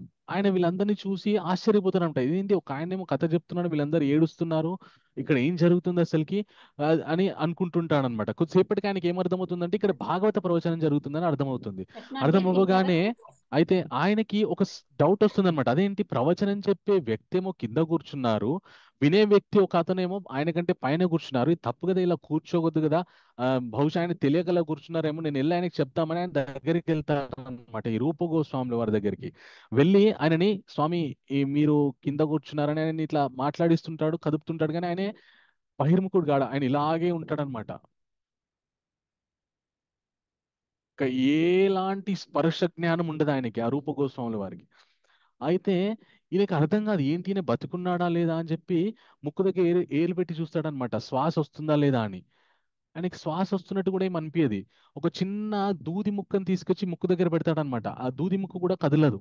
అంటే ఏలు కంటే శ్వాస తగలట్లేదేమో, దూదికి అయితే చాలా మన అలకగా ఉంటుంది కాబట్టి దానికి తగులుతుందేమో అని చెప్పి ముక్కు దగ్గర దూది ముక్కను పెడతాడు. ఆ దూది ముక్కు కూడా కదలదు. అయ్యో ఈయన చనిపోయినట్టున్నాడు, శ్వాస వదిలిపెట్టున్నాడని అనుకొని ఈ బ్రాహ్మణుడు ఎలాగ వీళ్ళందరేమో ఆ అంటే బహుశా వీళ్ళందరినీ చనిపోయాడని ఏడుస్తున్నారేమో అని ఒక భ్రమలో పడిపోతాడు అనమాట ఆయన. కొద్దిసేపు అయిన తర్వాత హరి భోల్ అని పెద్ద శబ్దం వస్తుంది అనమాట. అప్పటికి భాగవత ప్రవచనం అయిపోతుంది. అయిపోగానే ఈ గోస్వాముల వారు అంటారనమాట. అనంగానే ఆయన ఈ విడిచినటువంటి ఆ నిట్టూర్పు ఆయన ముక్కు దగ్గర పెట్టినటువంటి ఆ దూది ముక్కని కాల్చేస్తుంది అనమాట. అంటే అక్కడ ఏం జరిగిందంటే, ఆ భగవంతుని యొక్క లీలలు చెప్తున్నటువంటి ఆ ఆచార్యుడు ఎవరైతే ఉన్నారో రఘునాథ భట్ట గోస్వామి చెప్తున్నటువంటి భాగవత ప్రవచనాన్ని వింటూ వింటూ ఈ రూపగోస్వాముల వారు ఆ భావనలో, ఆ భగవంతుని మీద ధ్యానంతో తనని తాను శాశ్వతంగా, అంటే తనని తాను తాత్కాలికంగా భౌతిక ప్రపంచంలో నుండి ఎలాంటి స్పర్శ లేకుండా ఒక అద్భుతమైనటువంటి స్థాయికి వెళ్ళిపోయారనమాట. ఆ స్థాయికి వెళ్ళిపోయిన తర్వాత ఆయనకి ఎవరైనా పిలిచినా మన కదిపినా కూడా ఎలాంటి స్పర్శ లేదు. అలాగా భౌతికమైన విషయాల నుండి ఎలాంటి స్పర్శ లేకుండా భగవంతుని మీద పూర్తి ధ్యానాన్ని పూర్తి ఏకాగ్రతని కేంద్రీకరించి ఎవరైతే ఉండగలరో అది సమాధి స్థితి అంటారనమాట. ఇంకా ఆ సమాధి స్థితికి వెళ్తే ఎలా ఉంటుందంటే ఎత్రో పరమతే సుఖం అంటే ఇంకా అంత సుఖం ఎలా ఉంటుందంటే అది వర్ణించరాని వర్ణనాతీతమైనటువంటి సుఖం అన్నమాట. ఎత్రో పరమతే సుఖం నిరుద్ధం యోగ సేవయా ఎత్ర చైవాయాత్మన ఆత్మానాం పశ్యన్నాత్మని తుష్యతి సుఖం అత్యంతికం ఎత్తద్ బుద్ధి గ్రహ్యామితేంద్రియం వేత్తి ఎత్రన చైవాయం స్థితశ్చలిత తత్వత యం లబ్ధ్వాజ పరం లాభం మానితే నదికం సుఖం. ఆ స్థితికి వెళ్ళినట్టు వాడు ఎవరైతే ఉన్నాడో అర్జున, ఇంకా వాళ్ళకి ఏది పూర్తి నా ధ్యానంలో ఉంటూ నా లీలని అనుభవిస్తూ వాళ్ళకి ఇంకా ఆ స్థితిని మించినటువంటి సుఖం ఇంకొకటి లేదని చెప్పేసి భావనతో వాళ్ళు తమని తాము ఆ స్థితిలో కోల్పోతారు.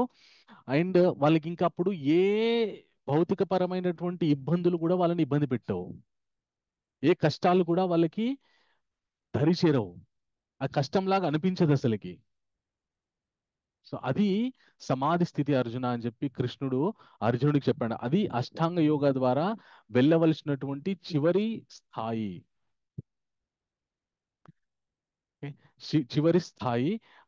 అది అందుకు యోగని అభ్యసించాలి అని చెప్పి కృష్ణుడు చెప్తున్నాడు అనమాట. అంటే చివరిగా యోగని ఎందుకు అభ్యసించాలి అని చెప్పి కృష్ణుడు చెప్తున్నాడండి అంటే మన శరీరాన్ని ఇంకా ఎక్కువ ఆరోగ్యకరంగా చేసుకోవడానిక, లేకపోతే మన మనస్సుని నిర్మలంగా చేసుకొని భగవంతుడి మీదికి మన ధ్యానం వెళ్ళడానిక, భగవంతుడి మీదకి భగవంతుడి గురించి ఆలోచించడానికా, లేకపోతే శరీరాన్ని ఇంకా ఇంకా అభివృద్ధి చేసుకోవడానిక? దేనికి ఏకీభవిస్తారు మీరు? భగవంతునిపై ధ్యానం. Okay okay. సో భగవంతుడిపై ధ్యానం. ఓకే. అట్టి స్థితిలో నిలిచిన వాడు గొప్ప కష్టమునందైనను చలింపకయుండును. భౌతిక సంపర్కముచే ఉత్పన్నమగు సమస్త దుఃఖముల నుండి వాస్తవమైన ముక్తి ఇదియే. ఓకే. సో ఈ పాయింట్ ఎవరు చదువుతారు? సమాధిలో పరిపూర్ణత. హ్యాండ్ రైజ్ చేయండి ఎవరైతే చదవలేదు ఇంతవరకు. హరే దీపికా మాతాజీ, దీపికా మాతాజీ చదవండి మాతాజీ. నా నా యందు మనస్సు లగ్నమైన యోగి తప్పక ఆధ్యాత్మిక ఆధ్యాత్మిక ఆధ్యాత్మిక ఆనందపు ఆనందపు అత్యున్నత పూర్ణత్వమును పూర్ణత్వమును బడయును. బడియును. ఓకే, సో నా యందు మనస్సు లగ్నమైన యోగి ఖచ్చితంగా ఆధ్యాత్మిక పథములో ఎంత ఆనందం ఉందో ఆ ఆనందాన్ని ఖచ్చితంగా అతను పరిపూర్ణంగా పొందుతాడు అర్జున అని కృష్ణుడు అర్జునుడికి చెప్పాడనమాట. ఓకే, సో ఎవరైనా అయితే ఇప్పుడు మనము తెలుసుకున్నాం కదా, అంటే యోగా చేయాలంటే ఫస్ట్ ఏమేం పాటించాలి. ఓకే, ఈ ఒక్కొక్క పాయింట్ చదవండి. కృష్ణకుమారి మాతాజీ చదవండి. ఉద్రేకపూరితమైన మనస్సు. ఓకే, సుందరి కృష్ణ మాతాజీ ఇది చదవండి. భౌతిక కోరికలు ఉండవు. ఓకే, వేద మాతాజీ చదవండి. పూర్తి బ్రహ్మచర్యం. ఓకే, ఇది చదవండి. ఎవరు చదువుతారంటే లావణ్య మాతాజీ. గాలి వీయని దీపం. ఓకే, లాస్ట్ పాయింట్ ఎవరు చదవలేదు ఇంతవరకు? నేను చదవలే ప్రభుజీ. చదవండి మాతాజీ. అలవాట్లు నియంత్రించబడినవి. ఓకే, సో మీరు ఇప్పుడు చూసారు కదా యోగా ఎలా చేయాలంటే మంచి ప్రదేశాన్ని వెతుక్కోవాలి, ఉన్నతమైన ఆసనాన్ని చూసుకోవాలి, తర్వాత మొత్తం ఇంద్రియ సుఖాలకి దూరంగా ఉండి బ్రహ్మచర్యం పాటిస్తూ భగవంతుడి మొత్తం ఏకాగ్రతతో ఉండాలి. ఇది ఎంతమందికి సాధ్యం అవుతుంది? హ్యాండ్స్ రేస్ చేయండి. సో కృష్ణకుమారి మాతాజీ, లావణ్య మాతాజీ, సుందరి కృష్ణ మాతాజీ హ్యాండ్స్ రేస్ చేసి పెట్టారు. సో మీకు సాధ్యమా ఇది చేయడము? హరే కృష్ణ. కష్టమేనండి, చాలా కష్టమే. చాలా కష్టం కదా. ప్రయత్నిస్తాం కదా, ప్రయత్నించవచ్చు, సాధ్యమైనంత వరకు ప్రయత్నించవచ్చు. చాలా చాలా సాధ్యం అవ్వాలనే చేస్తాం. Very good, very good. మీ యొక్క కుతూహలం నాకు అర్థమైంది. అదే చాలా సంతోషం, అద్భుతం. అయితే మనం అందరం కూడా గృహస్థులం, అవునా కదా? అంటే మన కుటుంబం ఉంది, జీవిత భాగస్వామి ఉన్నారు, పిల్లలు ఉన్నారు, మనకి బాధ్యతలు ఉన్నాయి. సో మనం అందరం ఇది చేసేటట్టుందా? లేదు ప్రభుజీ. ఓకే, అయితే కొందరు మన ఇతిహాసాల్లో కొందరు మహర్షులు ప్రయత్నం చేశారనమాట. ఉదాహరణకి సౌభరి ముని అని ఒక ఆయన ఉండేవారు అనమాట. ఆయన ఈ అష్టాంగ యోగాన్ని అభ్యసించడానికి ఆయన ఏం చేశారంటే సముద్రం లోతుకెళ్ళి సముద్రం ఇంకా కింద ఆయన కూర్చొని ఇంకా ఎవరైనా బయట అభ్యసన చేస్తే ఎవరైనా వచ్చి డిస్టర్బ్ చేస్తారేమని చెప్పి ఆయన సముద్రం లోపలికి వెళ్ళి ఆయన ఈ యోగ సాధన చేస్తుండేవారు అనమాట. ఓసారి ఏమైంది, ఎందుకు ఆయన అంటే యోగలో మొత్తం కళ్ళు మూసుకోవద్దు కదా, కొద్ది కళ్ళు తెరవాలి కదా. సో ఆయన కంటి ముందుకి 2 చేపలు వచ్చి మైథున సుఖాన్ని అనుభవిస్తున్నాయి అనమాట, అంటే శారీరక సుఖాన్ని అనుభవిస్తున్నాయి అనమాట. సో వాటిని చూసేసరికి ఆయన మనసు చలించింది. ఇంకా ఆయనకు కూడా నేను కూడా ఇంకొక స్త్రీతోని శారీరక సుఖాన్ని పొందాలని చెప్పి ఆయన మళ్ళీ సముద్రం బయటకు వచ్చి ఒక మాందాత అనే ఒక దేవత యొక్క కూతుళ్ళని పెళ్లి చేసుకుంటాడు అనమాట. అలాగా ఆయన యోగ భ్రష్టుడైపోతాడు. అలాగే విశ్వామిత్ర మహర్షి, ఆయన విశ్వామిత్ర అని పేరు పొందే కంటే ముందు ఆయన పేరు ఏంటి అంటే కౌశిక చక్రవర్తి అనమాట. ఆయన గొప్ప చక్రవర్తి. ఆయన ఒకసారి వశిష్ఠ ముని యొక్క ఆశ్రమానికి వెళ్తారనమాట. వెళ్ళగానే వశిష్ఠ ముని ఆయనకి చక్కటి ఆతిథ్యాన్ని ఇస్తారు. ఆయన ఎలా ఆతిథ్యాన్ని ఇస్తారంటే ఫస్ట్ మన విశ్వామిత్ర మహర్షి, అప్పటికి ఆయన విశ్వామిత్ర అని పేరు రాలేదు. కౌశికుడు ఫస్ట్ వశిష్ఠుడు అంటాడు, మీకు చక్కటి ఆతిథ్యాన్ని ఇస్తా ఉండండి అంటే, లేదండి మీరే అసలుకి ఆశ్రమాల్లో ఉంటారు, మీ దగ్గర తినడానికి మీకే సరిగ్గా ఉండదు, మాకేం మీరు ఆతిథ్యం ఇస్తారు, మా సైన్యం ఇంతగానం సైన్యం ఉంది, వీళ్ళందరికీ మీరు ఇప్పుడు భోజనాలు ఎలా ఏర్పాటు చేస్తారు, వద్దులేండి మేము వెళ్ళిపోతామంటే, లేదు ఎందుకు మాకు 2 నిమిషాలు పని అని చెప్పి శబల అని పిలుస్తాడనమాట. ఆయనతో పరిగెత్తుకుంటూ ఒక ఆవు వస్తుంది, దాని పేరు కామధేను. శబల వీళ్ళందరికీ భోజనాలు ఏర్పాటు చేయనంగానే ఆ కామధేను 2 క్షణాల్లో అక్కడ ఉన్నటువంటి సైన్యము, మా కౌశిక రాజు వాళ్ళ మనస్సులో ఏ ఏ ఆహార పదార్థాలు అంటే వాళ్ళకి ఇష్టమో తెలుసుకొని వాళ్ళకి ఏమేమి ఇష్టమో అవన్నీ కూడా సృష్టించేస్తుంది. వాళ్ళందరూ ఇంకా పీకల దాకా తినేస్తారన్నమాట. తిన్న తర్వాత ఉమ్, ఈ కౌశికుడికి ఒక కోరిక పుడుతుందన్నమాట. నేను మహారాజుని, నా దగ్గర ఇంత గొప్ప కామధేనువు లేదు, ఈ వశిష్ఠుడి దగ్గర ఉంది. ఈయనకి ఏం అవసరం? ఈ ముక్కు మూసుకొని తపస్సు చేసుకునే ఈయనకి ఇది అవసరమా? నా దగ్గర ఉంటే నేను ఇంకా దీంతో ఎంతో సంపదలు సృష్టించుకుంటానని చెప్పి వశిష్ఠుడిని ఆయన ఇబ్బంది పెడతానమాట. నాకు ఈ కామధేనువు ఇచ్చేసి అని. వశిష్ఠుడు అంటారు, అయ్యా నేను ఆమనుడిని, నా జీవితం మొత్తం ఆవు మీదే ఆధారపడి ఉంది. అది ఇచ్చే పాలతోని నేను నెయ్యి చేసి దాంతో యజ్ఞయాగాది క్రతువులు చేస్తుంటాను. సో నా నుండి మీరు ఈ ఆవును తీసుకెళ్తే నా జీవనాధారం ఎలాగా అంటే నాకు అదంతా అనవసరం, మీకు ఏది కావాలో నేను ఇస్తా, కానీ నాకు ఈ ఆవుని ఇచ్చేయండి అంటే, లేదు నేను ఇవ్వలేను అంటే, నువ్వు ఇస్తావా? నన్ను బలవంతంగా తీసుకెళ్ళమంటావు, ఎందుకంటే నేను ఈ రాజ్యానికి రాజుని, నేను ఇక్కడ ఈ రాజ్యంలో ఏది ఉన్నా కూడా అది మొదట నాకు చెందాల్సిందే, కాబట్టి నాకు ఆ హక్కు ఉంది అని బలవంతంగా ఆవుని, ఆ కామధేనుని తీసుకెళ్తూ ఉంటాడనమాట. తీసుకెళ్తుంటే ఈ ఆవు పరిగెత్తుకుంటూ వశిష్ఠ వాళ్ళ దగ్గరికి వస్తుంది. స్వామి నన్ను ఆయన తీసుకెళ్తున్నాడంటే నేను నిన్ను కాపాడలేకపోతున్నాను, ఎందుకంటే ఆయనతో యుద్ధం చేసేంత శక్తి నాకు లేదు, నిన్ను నువ్వు కాపాడుకో అంటాడు. అనగానే ఆ శబల వెంటనే ఆ కామధేనువు అసంఖ్యాకమైనటువంటి సైనికులను సృష్టిస్తుంది. ఆ సైనికులంతా విశ్వామిత్ర ఈ కౌశికుడి యొక్క సైన్యంతో పోరాడి కౌశికుడి యొక్క సైన్యాన్ని మొత్తం చంపేస్తారు. చంపేసి మళ్ళీ ఆ కామధేనులోకి వెళ్ళిపోతారు. అప్పుడు కౌశికుడు ఒక్కడే మిగిలిపోతాడు. భయం అవుతుంది ఆయనకి. అరే ఇంత బ్రాహ్మణుడు ముక్కు మూసుకొని అడవుల్లో ఉండి తపస్సు చేసుకునే బ్రాహ్మణుడి దగ్గర ఇంత గొప్ప శక్తి ఉందా అని చెప్పి ఆయన చాలా కఠోరమైన తపస్సు చేసి శివుని ప్రసన్నం చేసుకొని గొప్ప గొప్ప ఆయుధాలను పొందుతాడు. పొంది ఆ ఆయుధాలన్నీ తీసుకొచ్చి ఒక్కటేసారి ఆ వశిష్ఠుడి మీదకి ప్రయోగిస్తాడనమాట. ప్రయోగించగానే వశిష్ఠుడు ఆయన తపస్సు చేసుకుంటుంటారు. ఆ ఆయుధాలు ప్రయోగించిన శబ్దానికి ఆయన ఒక్కసారి ఇలా చూసి అంటారనమాట. అలా హుంకరించగానే ఆ ఆయుధాలు మొత్తం బూడిదైపోయి కింద పడిపోతాయి. అప్పుడు ఈ కౌశికుడికి ఒక ఆ విధమైనటువంటి అవమానం జరుగుతుంది అనమాట. అరే ఒక బ్రాహ్మణుడి చేతిలో నేను ఓడిపోయిన, ఇంత గొప్ప క్షత్రియుని నేను, ఈయనకి ఇంత శక్తి ఎలా వచ్చిందని తెలుసుకుంటే ఈయన బ్రహ్మర్షి, ఆయన బ్రహ్మర్షి గొప్ప తపస్సంపన్నుడు అని తెలుస్తుంది. తెలిసి ఈ కౌశికుడు కూడా నేను కూడా ఇంత గొప్ప సంపన్నుని కావాలని చెప్పి నేను ఎందుకు ప్రయత్నం చేయొద్దని చెప్పి ఆయన ప్రయత్నం మొదలు పెడతాడు అనమాట. 1000 సంవత్సరాలు తపస్సు చేస్తాడు. తపస్సు చేసిన తర్వాత ఆయన విశ్వామిత్రుని దగ్గర మన వశిష్ఠుడి దగ్గరికి వస్తాడు. ఏ వశిష్ఠ అని చెప్పేసి రాగానే ఈ వశిష్ఠుడు ఏంటి ఋషి అంటాడనమాట. ఏంటి నేను ఇంకా బ్రహ్మర్షిని కాలేదా? ఇంత గొప్ప తపస్సు చేస్తే అంటే ఇంకా నీకు బ్రహ్మర్షిత్వం రాలేదు, నీకు ఇంకా ఇంద్రియ సుఖాల మీద ఇంకా ఆశ ఉంది, నువ్వు ఇంకా బ్రహ్మర్షివి కాదు, నువ్వు కేవలం ఋషివే అంటారనమాట. అనగానే ఇంతకాలం తపస్సు చేస్తే ఋషినే అయ్యానా నేనని చెప్పి మళ్ళీ వెళ్ళి మళ్ళీ 1000 సంవత్సరాలు తపస్సు చేస్తాడు. చేస్తుంటే ఏం జరుగుతుందంటే ఒక విచిత్రమైన సమస్య వస్తుంది. ఇక్ష్వాకు వంశానికి చెందిన ఒక రాజు ఉంటారనమాట. ఆయన పేరు త్రిశంకు. ఆయనకి ఒక వెర్రి కోరిక పుడుతుంది. ఏంటి అంటే శరీరంతో స్వర్గానికి వెళ్ళాలని. అది ఓన్లీ చాలా చాలా అరుదైన వ్యక్తుల విషయంలోనే జరుగుతుంది, అందరి వల్ల జరగదు అది. ఈ త్రిశంకు శరీరంతో మన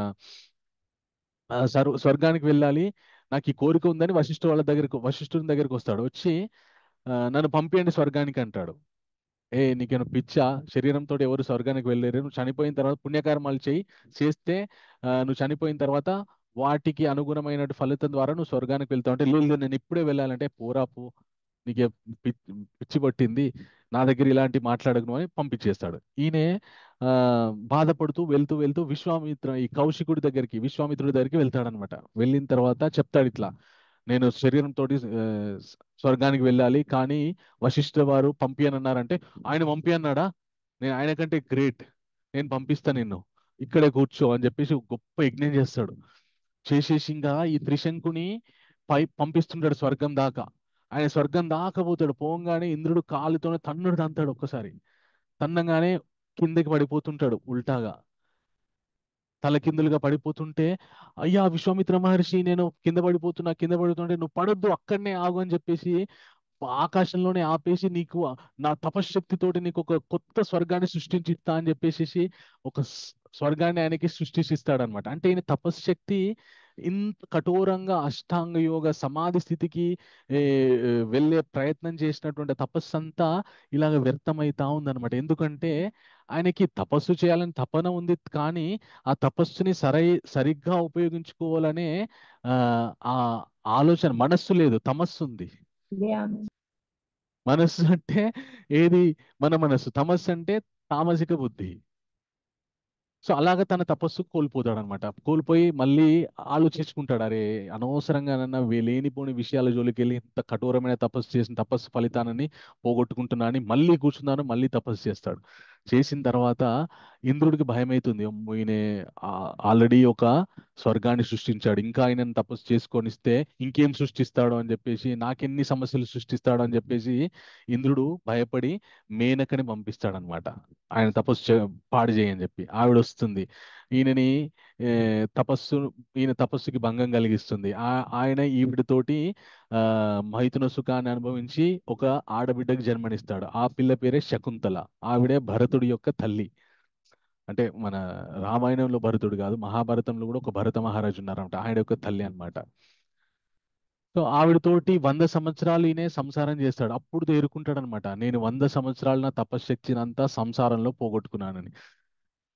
ఇంకా ఆయన వల్ల కాదు, అరే ఎంత తపస్సు చేసినా ఏదో ఒక విధంగా నేను ఆ నా తపస్సు అంతా పోతుందని చాలా కఠోరంగా ఇంకా 1000 సంవత్సరాలు చేస్తాడు అన్నమాట తపస్సు. అలాగా 4000 సంవత్సరాలు తపస్సు చేసిన తర్వాత వశిష్ఠుని దగ్గరికి వెళ్తే అప్పుడు వశిష్ఠ మహర్షి ఆయనని బ్రహ్మర్షి అని బిరుదిస్తాడు.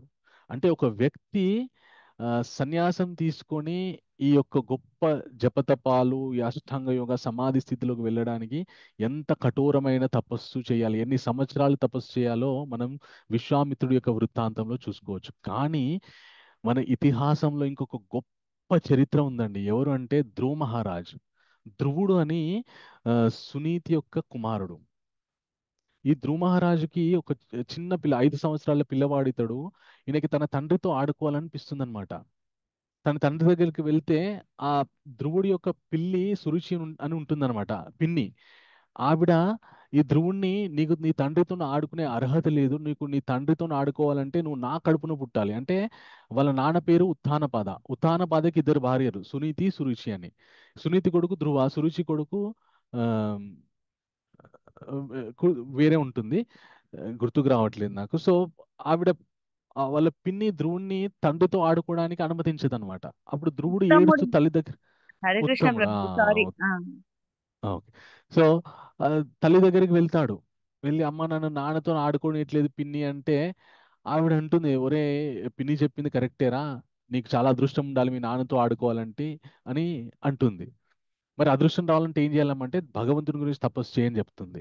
ఈ పిల్లలకి మంకు పట్టు ఉంటుంది అనమాట, ఎలాగైనా భగవంతుని గురించి తపస్సు చేసి సాధించాలని అడవిల గుండా వెళ్ళిపోతుంటే నారద మహర్షి కలుస్తాడు. కలిసి, నాయన ఎక్కడికి వెళ్తున్నావు అంటే, నేను మా నాన్న కంటే గొప్ప రాజ్యాన్ని పొంది, మా నాన్న యొక్క మెప్పు పొంది మా నాన్నతో ఆడుకోవాలి నేను, అందు గురించి అని భగవంతునికి తపస్సు చేయడానికి వెళ్తున్నా అంటాడు అనమాట.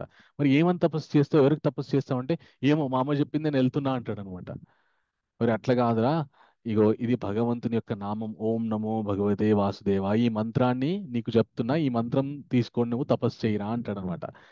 6 నెలలు తపస్సు చేస్తాడంతే, భగవంతుడు ప్రత్యక్షమవుతాడు. ఆ పిల్లోడికి భగవంతుడు ప్రత్యక్షమైతే ఏమని స్తుతించాలో కూడా తెలియదు. ఆ భగవంతుడే తన శంఖాన్ని ఆ పిల్లోడి నెత్తి మీద, ధ్రువుడి నెత్తి మీద పెట్టగానే సమస్త జ్ఞానం అతనికి వచ్చి భగవంతుని అప్పుడు స్తుతిస్తాడనమాట. స్తుతించి ఏం కావాలి నీకనంటే, అతను అడగను కూడా అడగడు, భగవంతుడే నీకు చాలా గొప్ప లోకాన్ని ఇస్తున్నా అని, ధ్రువలోకం అనే ఒక సృష్టించి నువ్వు అక్కడే ఉంటావు, ఇప్పటి నుండి నువ్వు అక్కడే సమస్త భోగాలను అనుభవిస్తావు అని చెప్పి ధ్రువుడి గురించి ఒక ప్రత్యేకమైన లోకాన్ని, అది మన అంతరిక్షాడి కంటే పైన ఉంటుందన్నమాట ధ్రువలోకం. ఇంగ్లీష్లో నార్త్ పోల్ స్టార్ అని అంటారనమాట ఆ ప్రదేశాన్ని. సో ఆ ప్రదేశాన్ని సృష్టిస్తాడనమాట. అంటే ఇక్కడ మనం అర్థం చేసుకోవాల్సింది ఏంటంటే, భగవంతుని యొక్క నామాన్ని, భగవంతుని మీద ధ్యానం చేయకుండా మనము శరీరాన్ని ఎంత నొప్పించుకొని మనము సాధన చేసినా కూడా అది తొందరగా ఫలించదు. కానీ భగవంతుని యొక్క నామాన్ని తీసుకొని భగవంతుని యొక్క రూపం మీద ధ్యానం చేస్తే గనక మనం చాలా తొందరగా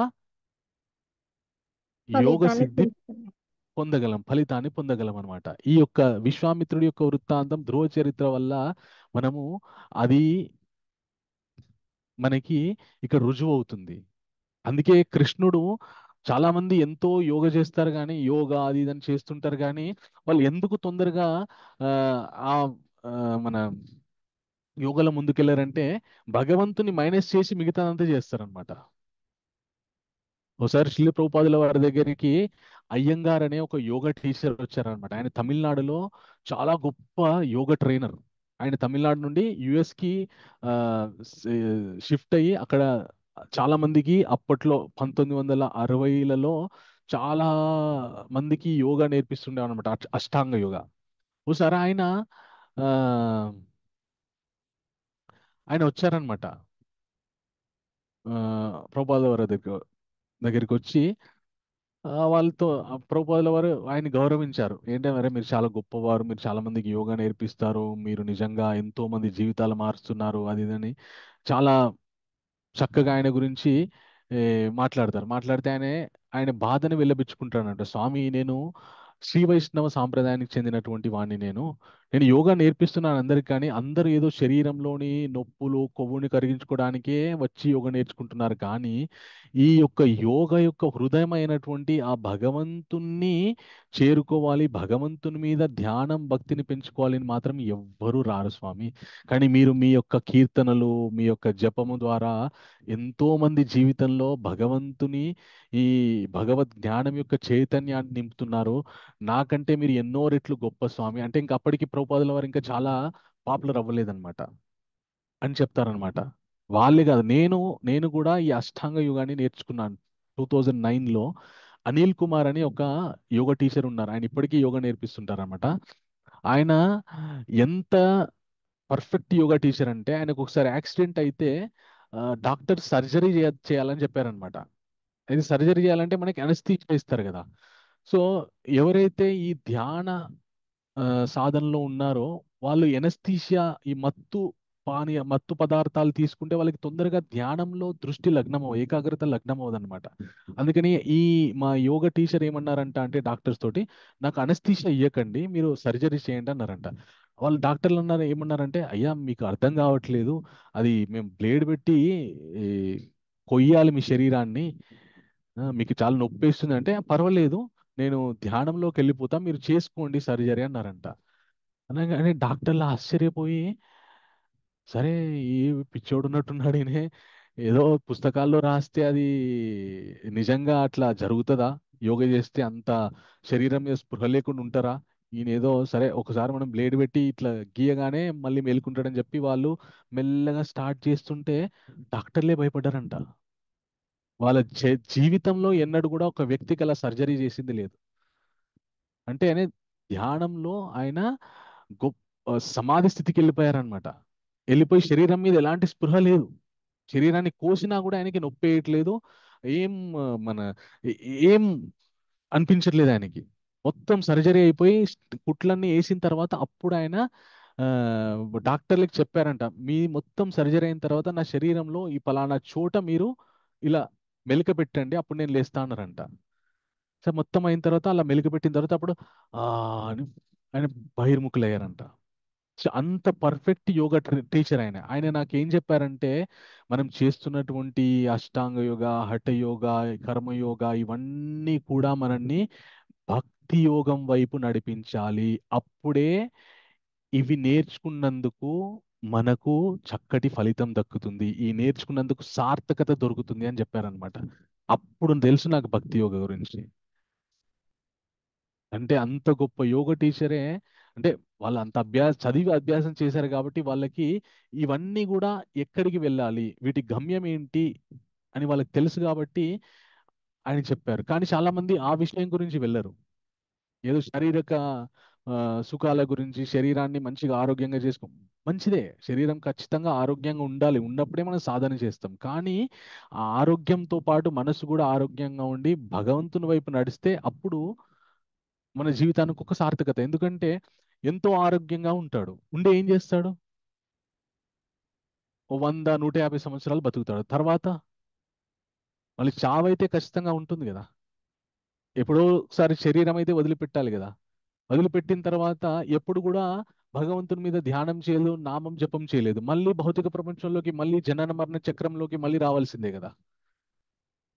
సో మళ్ళీ పుట్టాల్సినటువంటి స్థితి తెచ్చుకోవడానికి ఎందుకు అంతగానం ప్రయాసపడడం? మళ్ళీ పుట్టి భౌతిక ప్రపంచంలో ఆ కష్టాలు పడకుండా ఉండే స్థితికి వెళ్తున్నామంటే అది గొప్ప. ఓకే, సో అది యోగ యొక్క నిజస్వరూపం అనమాట. ఓకే, సో తర్వాత అయితే అర్జునుడికి, మనందరిలాగా అర్జునుడికి కూడా భయం వేస్తుంది అనమాట. ఏ కృష్ణ చంచలం హి మన కృష్ణ ప్రమాది బలవదృఢం తస్యాహం నిగ్రహం మన్యే వాయురివస దుష్కరాం. ఓ కృష్ణ, మనసు చంచలము, కల్లోల పూర్ణమును దృఢమగు మిగులు బలవత్తరమును అయి ఉన్నది. దీనిని నిగ్రహించుట వాయువు నిగ్రహించుట కన్నను కష్టతరమని నేను భావించుచున్నాను. అంటే అర్జునుడు కూడా గృహస్థు కాబట్టి, ఏంది కృష్ణ ఇల్లు వాకిలి వదిలిపెట్టి ఈ సాధన చేయడం ఏంది? గాలిని నేను ఆపమంటే గాలిని ఆపితే కానీ నా మనసు నేను ఆపుకోలేను. ఏదో ఒక కోరికలను సంకల్ప వికల్పాలను పంపిస్తూనే ఉంటుంది, వాటిని నేను ఆపుకోలేను కృష్ణ అని అర్జునుడు అనమాట. కృష్ణుడు, మరి నాయన ఇంతకుముందు సన్యాసం తీసుకుంటా అన్నావు కదా, మరి సన్యాసం తీసుకున్న తర్వాత ఏ ప్రక్రియ చేయాలో చెప్పినా కదా, అది నీకు ఎందుకు అంత మన ఇబ్బందిగా అనిపిస్తుంది? ప్రయత్నం చేయి నాయన. శ్రీ భగవాను వాచ అసంశయం మహాబాహో మనో దుర్నిగ్రహం చలం అభ్యాసేనతు కౌంతేయ వైరాగ్యేన చ గృహ్యతే. నాయన అర్జున, ఎందుకు అట్లా సంశయపడతావు? శ్రీ భగవానుడు ఏమని పలికానంటే, ఓ గొప్ప బాహులు కలిగిన కుంతిపుత్ర, చంచలమైన మనస్సును నిగ్రహించుట నిస్సందేహముగా మిగులు కష్టతరమైనను దానిని తగిన అభ్యాసం మరియు వైరాగ్యం చే సాధింపవచ్చును. కృష్ణుడు చెప్తాను, ఎందుకు ప్రాక్టీస్. ఇప్పుడు నేను అడిగాను కదా ప్రశ్న, ఎంతమందికి ఇది పాసిబుల్ అనిపిస్తుంది అంటే, ప్రయత్నం అయితే చేద్దాం అన్నారు కదా చాలా మంది. అలాగే కృష్ణుడు కూడా అంటున్నాడు, ప్రయత్నం చేయను ఆయన. ప్రయత్నం చేస్తే ఫలించదంటూ ఏముంది? కృషి ఉంటే మనుషులు ఋషులు అవుతారో, మహాపురుషులు అవుతారో అన్నట్టు కృషి చేయను ఆయన అని చెప్పి కృష్ణుడు అర్జునుడికి చెప్తున్నాడు అనమాట. అయితే అప్పుడు అర్జునుడికి ఒక సంశయం వచ్చిందనమాట. ఏమనంటే, సరే ఓకే ప్రయత్నం చేస్తా. ఇది చాలా సంవత్సరాలు, మహర్షులకే ఎన్నో వేల సంవత్సరాలు పట్టింది. నాలాంటి సామాన్య గృహస్థుకి ఇంకెన్ని కోట్ల సంవత్సరాలు పడుతుందో. మరి నేను సరైనటువంటి పరిపక్వత చెందిన యోగ సాధకుడిగా అవ్వకముందే ప్రాణాలు వదిలిపెడితే వాడి పరిస్థితి ఏంటి? అటు భౌతిక సుఖాలు అనుభవించలేదు, ఇటు ఆధ్యాత్మికంగా కూడా పరిపూర్ణమైన పరిపక్వత స్థితికి వెళ్ళలేదు. అప్పుడు వాడు అటు ఇటు కాకుండా అయిపోతాడు కదా. ఎలా కృష్ణ? ఒక సామెత ఉంటుంది మన హిందీలో, దోబికా కుర్తా నా ఘర్కా నా ఘాట్గా అన్నట్టు. అంటే ఒక చాలా మురికి పడిపోయినటువంటి కుర్తా ఏదైతే ఉందో అది ఇంటికి తీసుకెళ్ళలేము, అలాగని మన ఇంకా వేరే చోట కూడా వేసుకోలేము. అలాగా మనిషి జీవితం కూడా అటు భౌతిక సుఖాలు పూర్తిగా అనుభవించలేదు, ఇటు ఆధ్యాత్మికంగా కూడా ముందుకెళ్ళలేదు, మధ్యలో చనిపోయాడు. వాడి పరిస్థితి ఏంటి మరి? అంటే అప్పుడు కృష్ణ చెప్తాడనమాట, ఎందుకు బాధపడుతున్నావు అర్జున? ఆధ్యాత్మిక జీవితంలో నహి కళ్యాణ కృత్ కశ్చిత్ దుర్గతిం తాత గచ్చతి. ఆధ్యాత్మిక జీవితం లాస్ట్ది ఏంటి అంటే సఫలము మరియు విఫలము. ఆధ్యాత్మిక జీవితంలో విఫలం అనేదే ఉండదు. ఎవరైనా గనక యోగ సాధన చేస్తూ కనుక శరీరాన్ని వదిలిపెడితే వాళ్ళ గతి ఏమవుతుంది అంటే కృష్ణ చెప్తానమాట, ప్రాప్య పుణ్యాకృతం లోకానుషిత్వా శాశ్వతి శమ శుచీనాం శ్రీమతాంగే యోగ భ్రష్టో విజాయతే.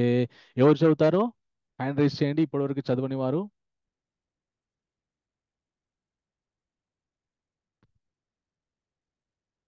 హరే కృష్ణ.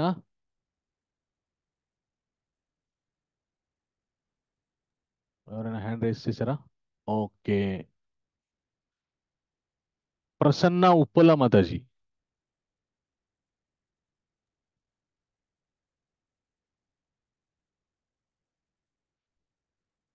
హరే కృష్ణ. ప్రసన్న ఉప్పల మాతాజీ ఉన్నారా మీరు? ప్రభుజీ ఎస్ మాతాజీ. నేను చదవనా? చదవండి మాతాజీ. మీ పేరు? కృష్ణ కుమారి.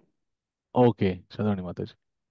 యోగ భ్రష్టులైన వాడు పుణ్యజీవులు వసించుచు పుణ్యలోకములందు అనేకానేక సంవత్సరములు సుఖములను అనుభవించిన పిదప పవిత్ర కుటుంబమున గాని లేదా శ్రీమంతుల గృహమున గాని జన్మించును. Okay, thank you Mataji. Okay, so Krishna ఏమంటున్నాడంటే, ఒకవేళ ఎవరైనా కనుక ఇప్పుడు మీరందరూ ఉన్నారు ఈ 18 రోజుల గీతా మహాయజ్ఞానికి ప్రతిరోజు చక్కగా అటెండ్ అవుతున్నారు. ఓకే, సో ఈ 18 రోజులు గీత విన్న తర్వాత అందరికీ అర్థం అవ్వచ్చు, అందరికీ అర్థం కాకపోవచ్చు. ఒకవేళ ఎప్పుడో మనం 100-150 సంవత్సరాల తర్వాత శరీరం వదిలే సమయానికి కూడా మనకి గీత పూర్తి అవగాహన రాకపోయి ఉండొచ్చు, కానీ ఎప్పుడో ఒకసారి విన్నాం. సో ఎప్పుడైతే మనం శరీరాన్ని వదిలిపెడతామో ఆ అప్పుడు భగవంతుడు చూస్తాడనమాట, ఈ జీవుడు తన జీవితంలో ఎప్పుడైనా ఆధ్యాత్మిక సాధన, ఆధ్యాత్మిక విషయాల గురించి తెలుసుకున్నాడా లేదా, తెలుసుకుంటే ఎంతవరకు తెలుసుకున్నాడు అని చూసి మళ్ళీ అక్కడి నుండి కొనసాగింపుగా వెళ్ళే విధమైనటువంటి జీవితాన్ని మనకి భగవంతుడు ప్రసాదిస్తాడు. అది ఎలా అంటే, ఇప్పుడు ఆ ఒక ఒక పండితుల ఇంట్లో పుట్టామనుకోండి, పుట్టుకతోనే మనకి పాండిత్యం అలవాటు పడుతుంది. ఒక వైద్యుల ఇంట్లో పుట్టామనుకోండి, పుట్టుక నుండే ఎంతో కొంత వైద్య రంగం మీద అవగాహన ఉంటుంది. ఒక శ్రీమంతుల ఇంట్లో పుట్టామనుకోండి, పుట్టుక నుండే వ్యాపారం మీద ఒక అవగాహన ఉంటుంది. అయితే ఎవరైతే యోగా సాధనలో, ఈ భక్తి సాధనలో పూర్తి పర్ఫెక్ట్ అవ్వకుండా శరీరాన్ని వదిలిపెడతారో వాళ్ళకి భగవంతుడు ఇంకొక అవకాశం ఇస్తాడనమాట. ఏం అవకాశం ఇస్తాడంటే, వాళ్ళు ఎక్కడి వరకైతే సాధన చేశారో ఇంకా అక్కడి నుండి మళ్ళీ చక్కగా సాధన చేసుకోవడానికి అనుగుణమైనటువంటి వాతావరణం ఉన్న కుటుంబంలో పుట్టిస్తాడనమాట. శుచినాం శ్రీమతాం గేహే యోగ భ్రష్టో విజాయతే. ఏమని చెప్తున్నారంటే, శుచినాం శ్రీమతాంగేహే యోగ భ్రష్టో విజాయతే. మంచి చక్కటి కుటుంబాలు, శ్రీమంతుల ఇళ్లలో పుడతారు. అంటే ఇప్పుడు మనకి చాలా భగవత్ సాధన, భగవంతుని భక్తి చేయాలని అన్నీ ఉంటాయి, కోరిక ఉంటుంది. కానీ మనకి అంత కుటుంబంని చూసుకోవాల్సిన బాధ్యత, అలాగే కుటుంబానికి ఆర్థికంగా సహకరించాల్సినటువంటి బాధ్యత, అంటే కుటుంబానికి సరైనటువంటి సంపాదించాల్సినటువంటి బాధ్యత, ఇవన్నీ మన మీద ఉంటాయి. అవన్నీ బాధ్యతలు ఉండగా మనం ఎక్కడ భక్తి చేస్తాం? ఎంతసేపు కూడా వాటి మీదే దృష్టి పోతుంటుంది. అలా ఈ లోపల ఎంతో కొంత సాధన చేయాలని ఉంది, ఎంతో కొంత సాధన చేశారు, కానీ తనకున్నటువంటి బాధ్యతలు, ఆర్థిక ఇబ్బందుల వల్ల ముందుకెళ్ళలేకపోయాడు. సో వచ్చే జన్మలో ఆర్థిక ఇబ్బందులు లేనటువంటి సంపన్నుల బిలియనియర్స్ ఇంట్లో పుడతారనమాట. అప్పుడు ఇంకా డబ్బు సంపాదించాల్సిన అవసరం లేదు, ఆల్రెడీ గొప్ప శ్రీమంతుల ఇంట్లో పుట్టాడు కాబట్టి చక్కగా యోగ సాధన చేసుకోవచ్చు, భక్తి సాధన చేసుకోవచ్చు. అలాగే మంచి చాలా జ్ఞానం నేర్చుకోవాలని ఉంది, కానీ తను ఉన్న కుటుంబంలో ఎవరు కూడా జ్ఞానులు కాదు, కానీ కోరిక ఉంది. ఆ కోరికతోనే చనిపోయాడు, శరీరం వదిలిపెట్టాడు. వచ్చే జన్మలో గొప్ప పండితుల ఇంట్లో పుడతారు, గొప్ప జ్ఞానుల ఇంట్లో పుడతారనమాట. అందుకే మీరు చూస్తే కొందరు చిన్న పిల్లలు 5 సంవత్సరాలు, 4 సంవత్సరాలు, 6 సంవత్సరాలే ఉంటారు, భగవద్గీత శ్లోకాలు పటాపట చదివేస్తుంటారు. ఒరే, నాకు 80 ఏళ్ళు వచ్చినాయి, ఇంకా నాకు ఒక్క శ్లోకం కూడా రాదు, వీడు 8 ఏళ్ళు రాలేదు, వీడు మొత్తం శ్లోకాలు చదివేస్తున్నాడు అని చెప్పేసి ఆశ్చర్యపోతాం మనం.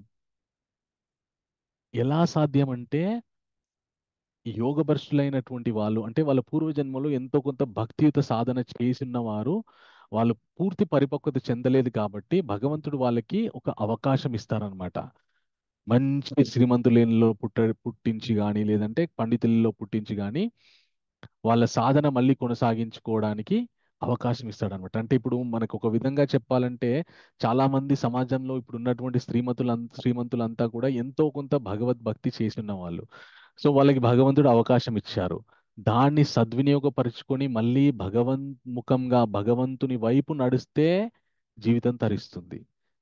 ఇంకా నాకు డబ్బు ఉంది, ఇంకా డబ్బు ఏ జీవితం అని, ఇంకా డబ్బు సంపాదించాలని వాళ్ళ యొక్క నిజమైన అస్తిత్వాన్ని మర్చిపోయి ఆ భోగైశ్వర్యాల వైపే భోగైశ్వర్య ప్రసక్తానాం తయాభృత చేతసాం వ్యవసాయాత్మిక బుద్ధి సమాధో న విధీయతే.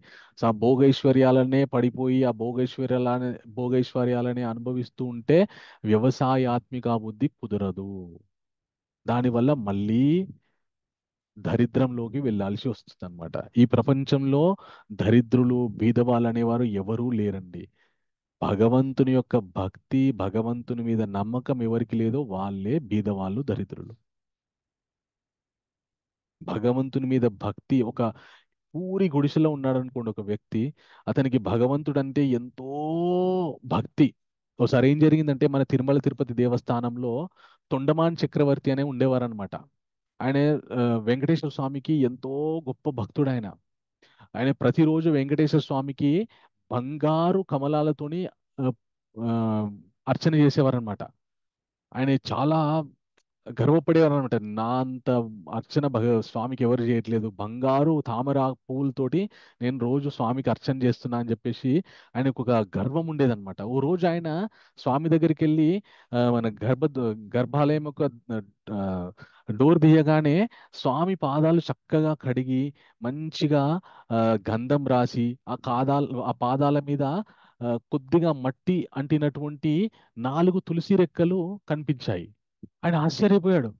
అరే, నేనే ఫస్ట్ వచ్చి స్వామికి రోజు పూజ చేస్తా అనుకుంటున్నా, కానీ నాకంటే ముందు ఎవరు వచ్చారు?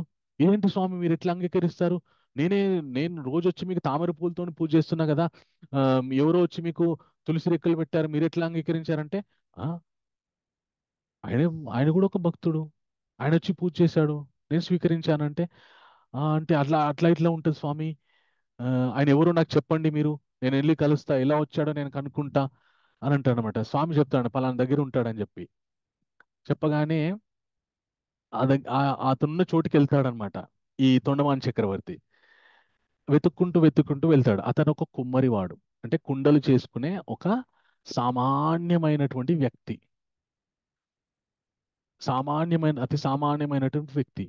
ఆయన దగ్గరికి వెళ్ళి అయ్యా మీరు స్వామికి పూజ చేస్తారా రోజు అంటే, అవును చేస్తాను, ఈ రోజు పొద్దున కూడా చేశాను అంటే, ఎక్కడ చేశారు చూపెట్టండి, మీరు దేవాలయానికి ఏమైనా వచ్చారంటే లేదండి అని వాళ్ళ ఇంట్లోకి లోపలికి తీసుకెళ్తారు. లోపల ఇంట్లో చిన్న ఒక అది ఉంటుందన్నమాట, గూడు ఉంటుంది. ఆ గూడులో చెక్కతో చేసినటువంటి వెంకటేశ్వర స్వామి విగ్రహం ఉంటుంది. ఆ విగ్రహం దగ్గర 4 తులసి మొక్కలు పెట్టి ఉంటాయన్నమాట. ఆ విగ్రహం ముందు ఒక పగిలిపోయిన కుండలో కొద్దిగా చల్దన్నం పెట్టి దాంట్లో 2 తులసి ఆకులు వేసి స్వామి ముందర నైవేద్యం లాగా పెట్టుంటుంది అనమాట. ఈయన ఆశ్చర్యపోతాడు. స్వామి, నేను ఇన్ని రోజులు అహంకారంతో బంగారు తామరలతోటి మీకు పూజ చేస్తున్నా, నేనే గొప్పవాడిని అనుకున్నా, అతి సామాన్యుడైనటువంటి వ్యక్తి పగిలిపోయిన కుండలో మీకు చల్దన్నం పెడితే అది స్వీకరించారా స్వామి? అంటే మీకు కావలసింది ఆ భక్తి, అది నాకు లేదు స్వామి అని చెప్పేసి ఆయన చాలా తను ఎంత అహంకారాన్ని పొందాడో తెలుసుకొని ఇంకప్పటి నుండి తిరుమల తిరుపతి దేవస్థానంలో స్వామివారికి పొద్దున పెట్టే నైవేద్యము అదే పెడతారనమాట. చల్దన్నం ఒక కుండలో పెట్టి పెడతారనమాట. అంటే ఆ భక్తుడు భగవంతుడికి ఈ ఎలాగా నైవేద్యం పెడితే స్వీకరిస్తాడనేది చూపించడానికి. అలాగే ఇప్పుడు ఆ భక్తుడు ఎవరైతే ఉన్నారో అతను బీదవాడ ఉండొచ్చు, కానీ ఒక రాజు యొక్క మెప్పు పొందడం వల్ల అతనికి గొప్ప పేరు ప్రఖ్యాతలు వచ్చి భగవంతుడికి ఒకనొక ఉపచారం లాగా ఆ సాంప్రదాయం అయిపోయింది. ఇంకా అది పొద్దున్న ఫస్ట్ నైవేద్యం స్వామికి ఈ చద్దన్నం పెట్టే ఆనవాయితీ వచ్చేసింది ఇంక అప్పటి నుండి. అంటే ఇప్పుడు అతను నిజంగా బీదవాడా, రోజు తామర పువ్వులతోని భగవంతుని అర్చించే ఈ తొండమాన్ చక్రవర్తి బీదవాడా? చక్రవర్తి బీదవాడు. చక్రవర్తి బీదవాడు. ఎందుకంటే స్వామికి వీడు ధనికుడా దరిద్రుడా ఈ తేడాలు ఏముండయి, వీడు భక్తుడా కాదా అంతే తేడా. ఎందుకంటే భక్తి వల్ల సమాజంలో శాంతి నెలకొంటుంది.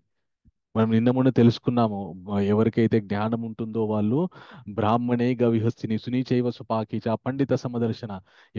ఎవరైతే భక్తియుక్త జ్ఞానంతో ఉంటారో వాళ్ళు అందరినీ సమాన దృష్టితో చూస్తారు. సో ఆ సమాన దృష్టి సమాజంలో నెలకొనాలంటే భగవంతుని యొక్క భక్తి ప్రాచుర్యంలోకి రావాలి. సో అందుకు భగవంతుడు భక్తులకి ప్రాముఖ్యత ఇస్తారనమాట. ఇది చివరిగా స్వామి ఏమని చెప్తారంటే అదే విషయం చెప్తారనమాట. ఏమంటున్నారంటే కృష్ణుడు అర్జునుడితో, అర్జున తపస్విభ్యోధికో యోగి జ్ఞానిభ్యోపి మదోధిక కర్మిభ్యాశ్చాధికో యోగి తస్మాత్ యోగి భవార్జున అని చెప్పి చివరిగా ఏమంటారంటే యోగీనామపి సర్వేషాం మద్గతేనంతరాత్మన శ్రద్ధావాన్ భజతే యో మాం సామే యుక్తతమో మతః అంటారనమాట. ఇది ఈ ఈ 6 అధ్యాయం 40వ శ్లోకం అర్థం ఎవరు చదువుతారో హ్యాండ్ రైస్ చేయండి. నేను చదువుతాను స్వామిజీ. ఎవరు? శ్రవణ్ బత్తుల మీరు ఇంతకుముందు చదివినట్టున్నారు కదా మాతాజీ, కృష్ణకుమారి మాతాజీ. చదివా. నేను కాదు స్వామి చెప్పింది. సరే నేను చదువుతాను ప్రభుజీ. చదవండి మాతాజీ. యోగ భ్రష్టులైన వాడు పుణ్యజీవులు వసించు పుణ్యలోకములందు అనేక సంవత్సరముల సుఖముల. ఒక్క నిమిషం మాతాజీ, ఇది క్షమించండి, ఇది చదవండి, ఇది చదవండి. యోగి అయిన వాడు తపస్వి కన్నను జ్ఞాని కన్నను కామ్యకర్మ రతుని కన్నను అధికుడైనట్టి వాడు కనుక ఓ అర్జున అన్ని పరిస్థితుల ఎందును నీవు యోగివి కమ్ము. హరే ఓకే. కృష్ణ. సో ఏ యోగి కమ్ము అంటే ఒక యోగి యొక్క స్థితి ఎలాంటి జ్ఞాని కన్నా ఆయన కర్మయోగం చేసే వ్యక్తి కన్నా కూడా ఇంకా గొప్పది. అది ఏ యోగమో మనం తెలుసుకుందాం. ఓకే. నెక్స్ట్ అరుణ కుమారి మాతాజీ, మీరు ఇది చదవండి మాతాజీ.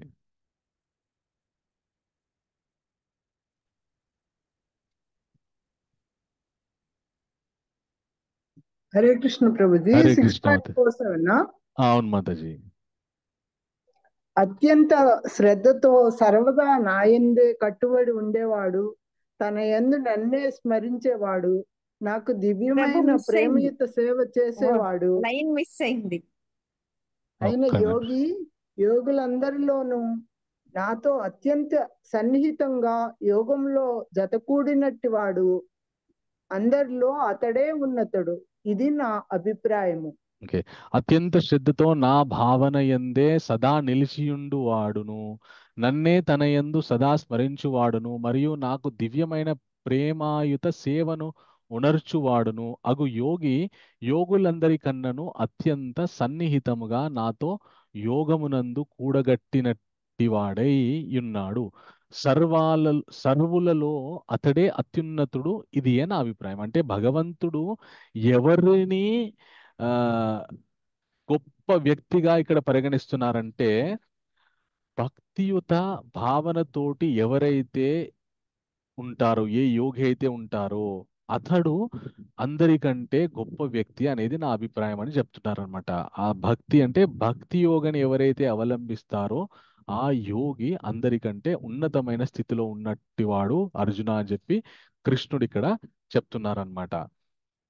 అయితే చివరికి ఈ అధ్యాయంలో భగవంతుడు మనకి ఏమని చెప్పారంటే, ఒకటి యోగాభ్యాసం చేస్తూ అంటే భక్తి యోగాభ్యాసం చేస్తూ శరీరాన్ని వదిలిపెడితే గనక అతను ఖచ్చితంగా మళ్ళీ సంపన్నుడిగా పుడతాడు. ఎందుకంటే తన సాధనని ఇంకా కొనసాగించుకోవడానికి సంపన్నుడిగా, లేకపోతే ఒక పండితుడి ఇంట్లోనైనా ఎక్కడైతే ఏ ప్రదేశంలో అయితే పుడితే మళ్ళీ సాధన ఎలాంటి అవరోధాలు లేకుండా చేసుకోగలడో అలాంటి వాతావరణంలో నేను పుట్టిస్తానని చెప్పి కృష్ణుడు చెప్తున్నాడు అనమాట.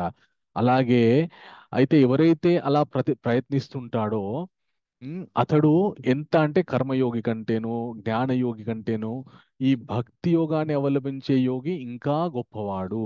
భక్తి భావనతో నన్నే స్మరిస్తూ, నా ధ్యానం చేస్తూ, నా జపం చేస్తూ ఉండే భక్తుడు ఎవరైతే ఉన్నాడో, భక్తి యోగాన్ని ఎవరైతే అవలంబిస్తున్నారో వాళ్ళు అందరికంటే గొప్ప అని కృష్ణుడు ఇక్కడ చెప్తున్నాడు అనమాట. ఓకే.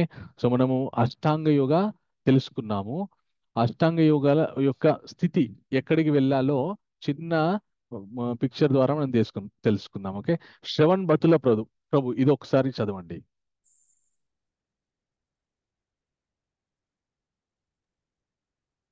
భక్తి యోగం, అష్టాంగ యోగం, జ్ఞాన యోగం, కర్మయోగం.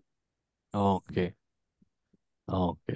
సో ఫస్ట్ కర్మయోగం నుండి మొదలు పెడతాం, తర్వాత జ్ఞానయోగం వైపు వెళ్తాం.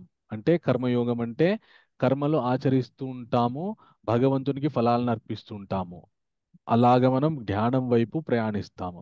జ్ఞానంని నేర్చుకొని అష్టాంగ యోగం వైపు వెళ్తాము. అష్టాంగ యోగం నుండి భక్తి యోగం వైపు మనం వెళ్ళాలి. అంటే అష్టాంగ యోగంలో చివరి స్థితి ఏదైతే ఉందో, భగవంతుని పరిపూర్ణంగా ధ్యానించే స్థితి, స్మరించే స్థితి ఏదైతే ఉందో, అది భక్తి యోగం వైపు మనల్ని తీసుకెళ్తుంది అనమాట. ఓకే. సో మిగతా యోగాలన్నింటి యొక్క తుది గమ్యం భక్తి యోగం. అది చాలా యోగాను అభ్యసించిన వాళ్ళందరికీ తెలుసు. కానీ ప్రస్తుతం సమాజంలో యోగా అంటే కేవలం ఒక శారీరకమైనటువంటి వ్యాయామమే అయిపోయింది. ఆధ్యాత్మిక వ్యాయామం అని ఎవరు కూడా దాన్ని గ్రహించట్లేదు. కానీ భగవంతుడు భగవద్గీతలో అది ఖచ్చితంగా నన్ను నేనే గమ్యంగా చేసుకొని చేసే సాధనము అని భగవంతుడు ఇక్కడ చెప్తున్నారు అనమాట. ఓకే. సో ఈ రోజు మనము ఏమేమి నేర్చుకున్నామో ఒక్కసారి మళ్ళీ రివైండ్ చేసుకుందాము. ఇంతవరకు ఎవరు చదవలేదో ఒక్కసారి హ్యాండ్ రేస్ చేయండి.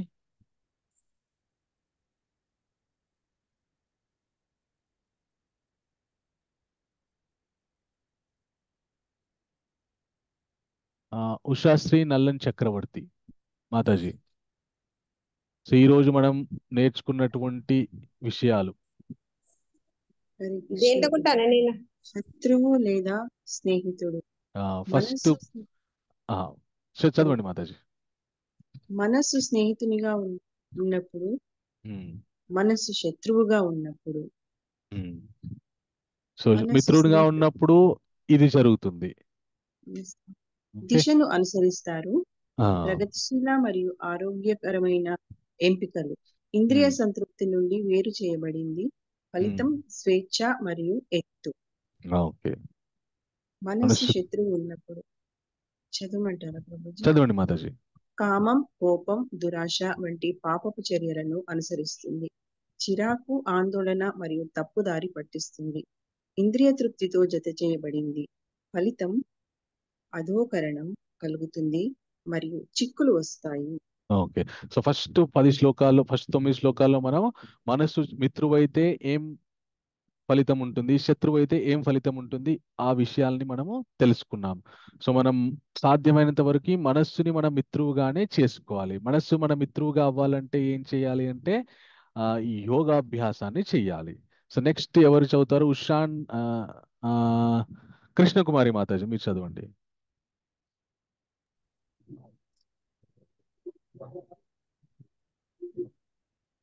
హరే కృష్ణ. సారీ పర్వాలేదు మాతాజీ. అష్టాంగ యోగ 8 అవయవాలు. ఇది ఆచరణాత్మకంగా. ఓకే. సో అష్టాంగ యోగలో 8 మెట్లుంటాయి. యమ, నియమ, ఆసన, ప్రాణాయామ, ప్రత్యాహార, ధారణ, ధ్యాన, సమాధి. ఓకే. సో ఈ 8 స్టెప్స్ ఉంటాయన్నమాట. ఇవి మనం పాటిస్తూ సాధన చేస్తూ చివరికి సమాధి స్థితికి వెళ్ళాలి. ఆ సమాధి స్థితిలో ఉండి భగవంతుని మీద ధ్యానం చేయాలి, భగవంతుని యొక్క నామాన్ని స్మరిస్తే అప్పుడు మనస్సుని మనం మిత్రునిగా చేసుకోగలము. ఓకే. సో తర్వాత ఇది చదవండి. ఎవరు చదువుతారు? నేను చదువుతాను మహారాజ్. మాతాజీ చదవండి. విజయము మరియు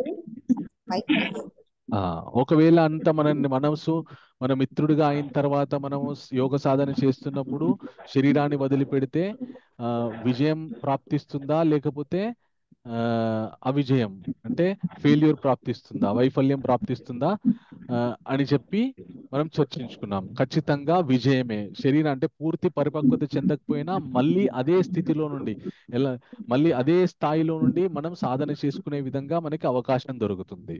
ఓకే. ఎలాగైతే మనకి ఒక కాలేజీలో డిగ్రీ చదివే విద్యార్థి ఉన్నాడు అనుకోండి, ఫస్ట్ ఇయర్ ఎగ్జామ్స్ రాసిన తర్వాత 1-2 బ్యాక్లాగ్స్ మిగిలినాయి అనుకోండి, వాడికి మళ్ళీ సెకండ్ ఇయర్లోకి వెళ్ళడానికి అవకాశం ఇస్తారు. మళ్ళీ సెకండ్ ఇయర్ ఎగ్జామ్ రాస్తూ ఫస్ట్ ఇయర్లో ఉన్నటువంటి బ్యాక్లాగ్స్ క్లియర్ చేసుకోవడానికి. ఎందుకంటే పర్లేదు వీడు ఏదో బాగానే చదివాడు కానీ కొద్దిగా 1-2 సబ్జెక్టులు మిగిలిపోయి ఎందుకు వీడికి అకాడమిక్ ఇయర్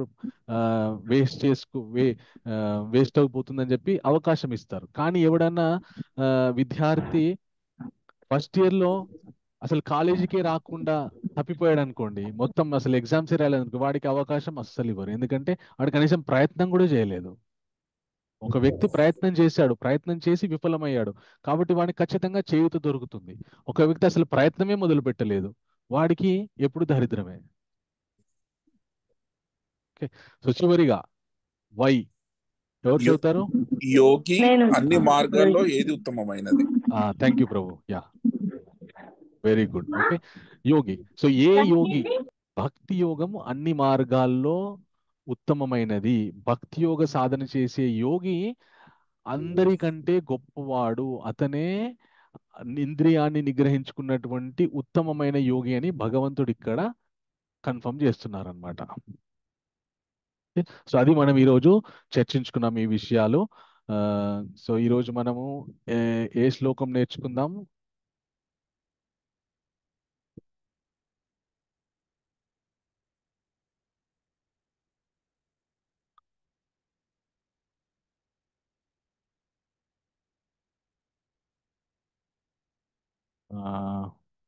ఇది నేర్చుకుందాం. ఓకే, సో ఆధ్యాత్మిక సాధన చేస్తూ మధ్యలో పూర్తి పరిపక్వత చెందకుండా శరీరాన్ని వదిలిపెడితే ఏం జరుగుతుందో ఈ శ్లోకం 6వ అధ్యాయం 41 శ్లోకం చెప్తుంది మనకి. ఓకే, సో అందరూ మ్యూట్లో ఉండండి. ఒక్కొక్క పదాన్ని నేను చదువుతుంటాను, నాతో పాటు మీరు మ్యూట్లో ఉండి రిపీట్ చేయండి. ఓకే, ప్రాప్య పుణ్య కృతాం లోకా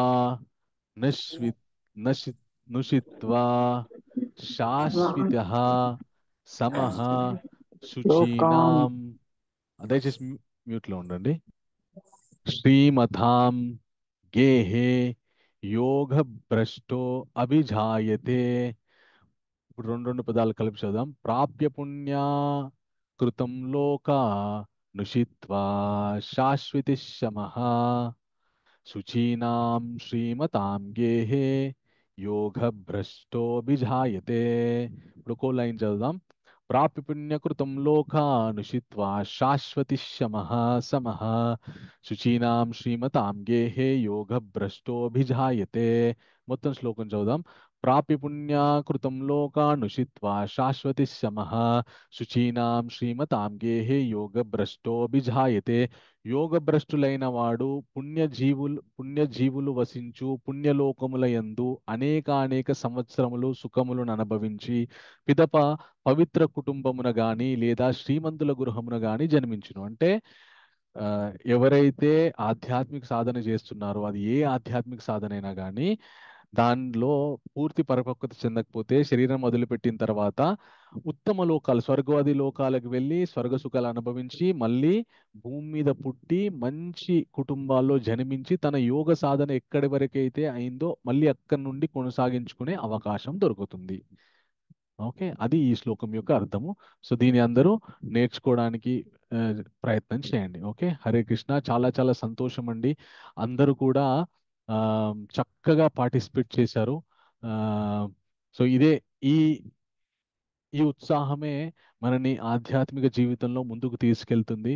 ఎందుకంటే భగవంతుడు మనకు ఒక గొప్ప ఆచారాలు చెప్తారన్నమాట, భక్తిలో ఉత్సాహం ఉంటేనే ముందుకెళ్తామని చెప్పేసి. సో చాలా సంతోషం, అందరికీ ధన్యవాదాలు. ఓకే, సో ఎవరికైనా ప్రశ్నలు ఉంటే అడగవచ్చు. ఓకే, స్వప్నరాజ్ ప్రభు, మీకు ప్రశ్న ఉందా? హ్యాండ్ రైజ్ చేసి పెట్టారు. హరే కృష్ణ ప్రభుజీ, ధన్యవాద ప్రధాన్. హరే కృష్ణ మధు, దండవత్ ప్రణామ్. ధన్యవాదాలు. ఎస్ మధు, మీకేమైనా ప్రశ్న ఉందా? ఓకే, సో ఎవరికి ఉంది ప్రశ్న? హరే కృష్ణ ప్రభుజీ, దండవత్ ప్రణామ్. కౌశిక చక్రవర్తి విశ్వామిత్రుడు ఇద్దరు ఒకటేనా ప్రభుజీ? కౌశిక చక్రవర్తి విశ్వామిత్రుడు ఇద్దరు ఒకటే. ఆయన రాజు ఆయన విశ్వామిత్రుడు అవ్వక ముందు ఆయన ఎప్పుడైతే యోగా బ్రహ్మర్షి అయ్యాడో అప్పుడు ఆయనకి విశ్వామిత్రుడు అని పేరు వచ్చింది. అంతకుముందు ఆయన పేరు కౌశికుడు, కౌశిక మహర్షి, కౌశిక రాజు. ఓకే ఓకే ప్రభు. ఓకే ఇంకొకటి ప్రభుజీ, ఇక్కడ చెప్పండి. మనకు ఈలో మిత్రుడు శత్రువు అని ఇద్దరు వస్తారు కదా. అవును. మనసు శత్రువు అయినప్పుడు ఆ, పతనం మరియు బంధం అని వచ్చింది. అది పతనం అంటే తెలిసింది, బంధం అని ఎందుకు ఇచ్చారు? బంధం అంటే భౌతిక బంధనాల్లో చిక్కుకుంటాం అన్నమాట. ఓకే భౌతిక బంధనాలు అంటే మనకి ఈ వివిధ రకమైనటువంటి భౌతిక బాధలు. ఇప్పుడు మనకి మంచి ఆధ్యాత్మిక పరిపక్వత, అర్జునుడు ఉదాహరణకి అర్జునుడు. ఓకే, ఇప్పుడు అందరూ యుద్ధం చేయడానికి వచ్చారు, ఆయన మాత్రం వాళ్ళకున్న ఆ తన దేహానికి ఉన్నటువంటి బంధువులకు ఉన్నటువంటి ఆ బంధుత్వాన్ని గుర్తు చేసుకుంటూ బాధపడుతూ ఉండిపోయాడు అనమాట. అలాగ బంధనాల్లో చిక్కుంటామంట. అయ్యో నేను లేకపోతే వీళ్ళంతా ఏమైపోతారు, నేనే వీళ్ళని ఉద్ధరిస్తున్నాను, ఆ, నే- ఆ, వీళ్ళంతా నా వాళ్ళు, ఆ నేను మళ్ళీ ఈ శరీరాన్ని వదిలేస్తే వీళ్ళంతా ఏమైపోతారు అనే ఒక బాధ బంధనంలో చిక్కుకుంటారనమాట, మనస్సు మన మిత్రుడు అవ్వకపోతే. Yes Prabhuji. Okay okay Prabhuji. Okay, Hare Krishna. Prabhuji next question ప్రభు హ్యాండ్ రైజ్ చేసి పెట్టండి, నేను అడుగుతాను. ఓకే, ఉషాశ్రీ నల్లన్ చక్రవర్తి మాతాజీ. ఎస్ ప్రభుజీ, హరే కృష్ణ హరే ప్రభుజీ. కృష్ణ. ప్రభుజీ, ఒక రిక్వెస్ట్ ప్రభుజీ. ఎస్ మాతాజీ. అది మీరు చెప్తున్నారు కదా ప్రభుజీ, నోట్స్ అదంతా కూడా మళ్ళీ మాకు మా మా బుర్రలకి మర్చిపోతాం ప్రభుజీ. విన్నది విన్నట్టుగానే వింటాం గానీ అంతా అర్థమైనట్టు ఉంటుంది కానీ మళ్ళీ నెక్స్ట్ డేకి మళ్ళీ రికార్డ్ వింటుంటే మళ్ళీ కొత్తగా విన్నట్టుగా అలా అనిపిస్తుంది ప్రభుజీ. ఓకే ఏమైనా నోట్స్ లాగా ఏమైనా అంటే ఇప్పుడు చిన్నపిల్లలకి స్టడీ మెటీరియల్ ఇస్తారు కదా ప్రభుజీ అయితే క్లాసెస్ మేము లోపల, అలా అయితే ఏమైనా ప్రొవైడ్ చేస్తారా అని అడుగుతున్నాను ప్రభుజీ. తప్పకుండా మాది. అంటే మేము ఆ, ప్రతి సమ్మర్ సీజన్లో పిల్లల గురించి అని ప్రత్యేకమైన ప్రోగ్రామ్స్ ఏర్పాటు చేస్తామంట. సమ్మర్ క్యాంప్ అని, సమ్మర్ భక్తి యోగా అండ్ సమ్మర్ అని ఏర్పాటు చేస్తామంట. దాంట్లో మెయిన్ ఫోకస్ పిల్లల మీదే ఉంటుందంట. పిల్లలకి శ్లోకాలు నేర్పియడము, మంచి చక్కటి కథ. మన పిల్లలకి ఇంత ఫిలాసఫీ చెప్తే వాళ్ళకి అర్థం కాదు. సో వాళ్ళ లెవెల్కి ఏం చెప్తే అర్థమవుతుందో ఆ సపరేట్ సబ్జెక్ట్స్ అన్ని సబ్జెక్ట్ పాయింట్స్ అన్ని తీసి వాళ్ళ గురించి ప్రత్యేకంగా కొన్ని సెషన్స్ పెడతాం అన్నమాట. సో అవి మోస్ట్లీ ఏప్రిల్ మేలో స్టార్ట్ చేస్తాము. ఒక 10-15 రోజులు ఉంటాయి. అప్పుడు అన్ని ఈ గ్రూపులు అన్నింటిలో సర్క్యులేట్ చేస్తాం మేము.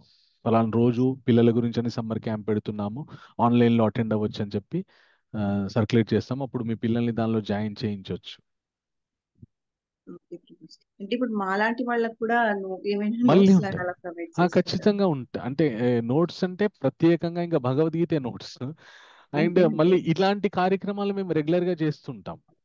మీరు మనకి మీరే కాదు, మొట్టమొదట నేను ఆధ్యాత్మిక విషయాలను వింటున్నప్పుడు చాలా అద్భుతంగా ఆకర్షణీయంగా ఉండేవన్నమాట. కానీ ఒక్కటి కూడా గుర్తుండేది కాదు. కొన్ని రోజులు అట్లాగా సాధన చేస్తూ ఉంటే నేను కూడా ఒకప్పుడు మీలాగే ఇట్లా క్లాసెస్ విన్నవాడిని నేను కూడా.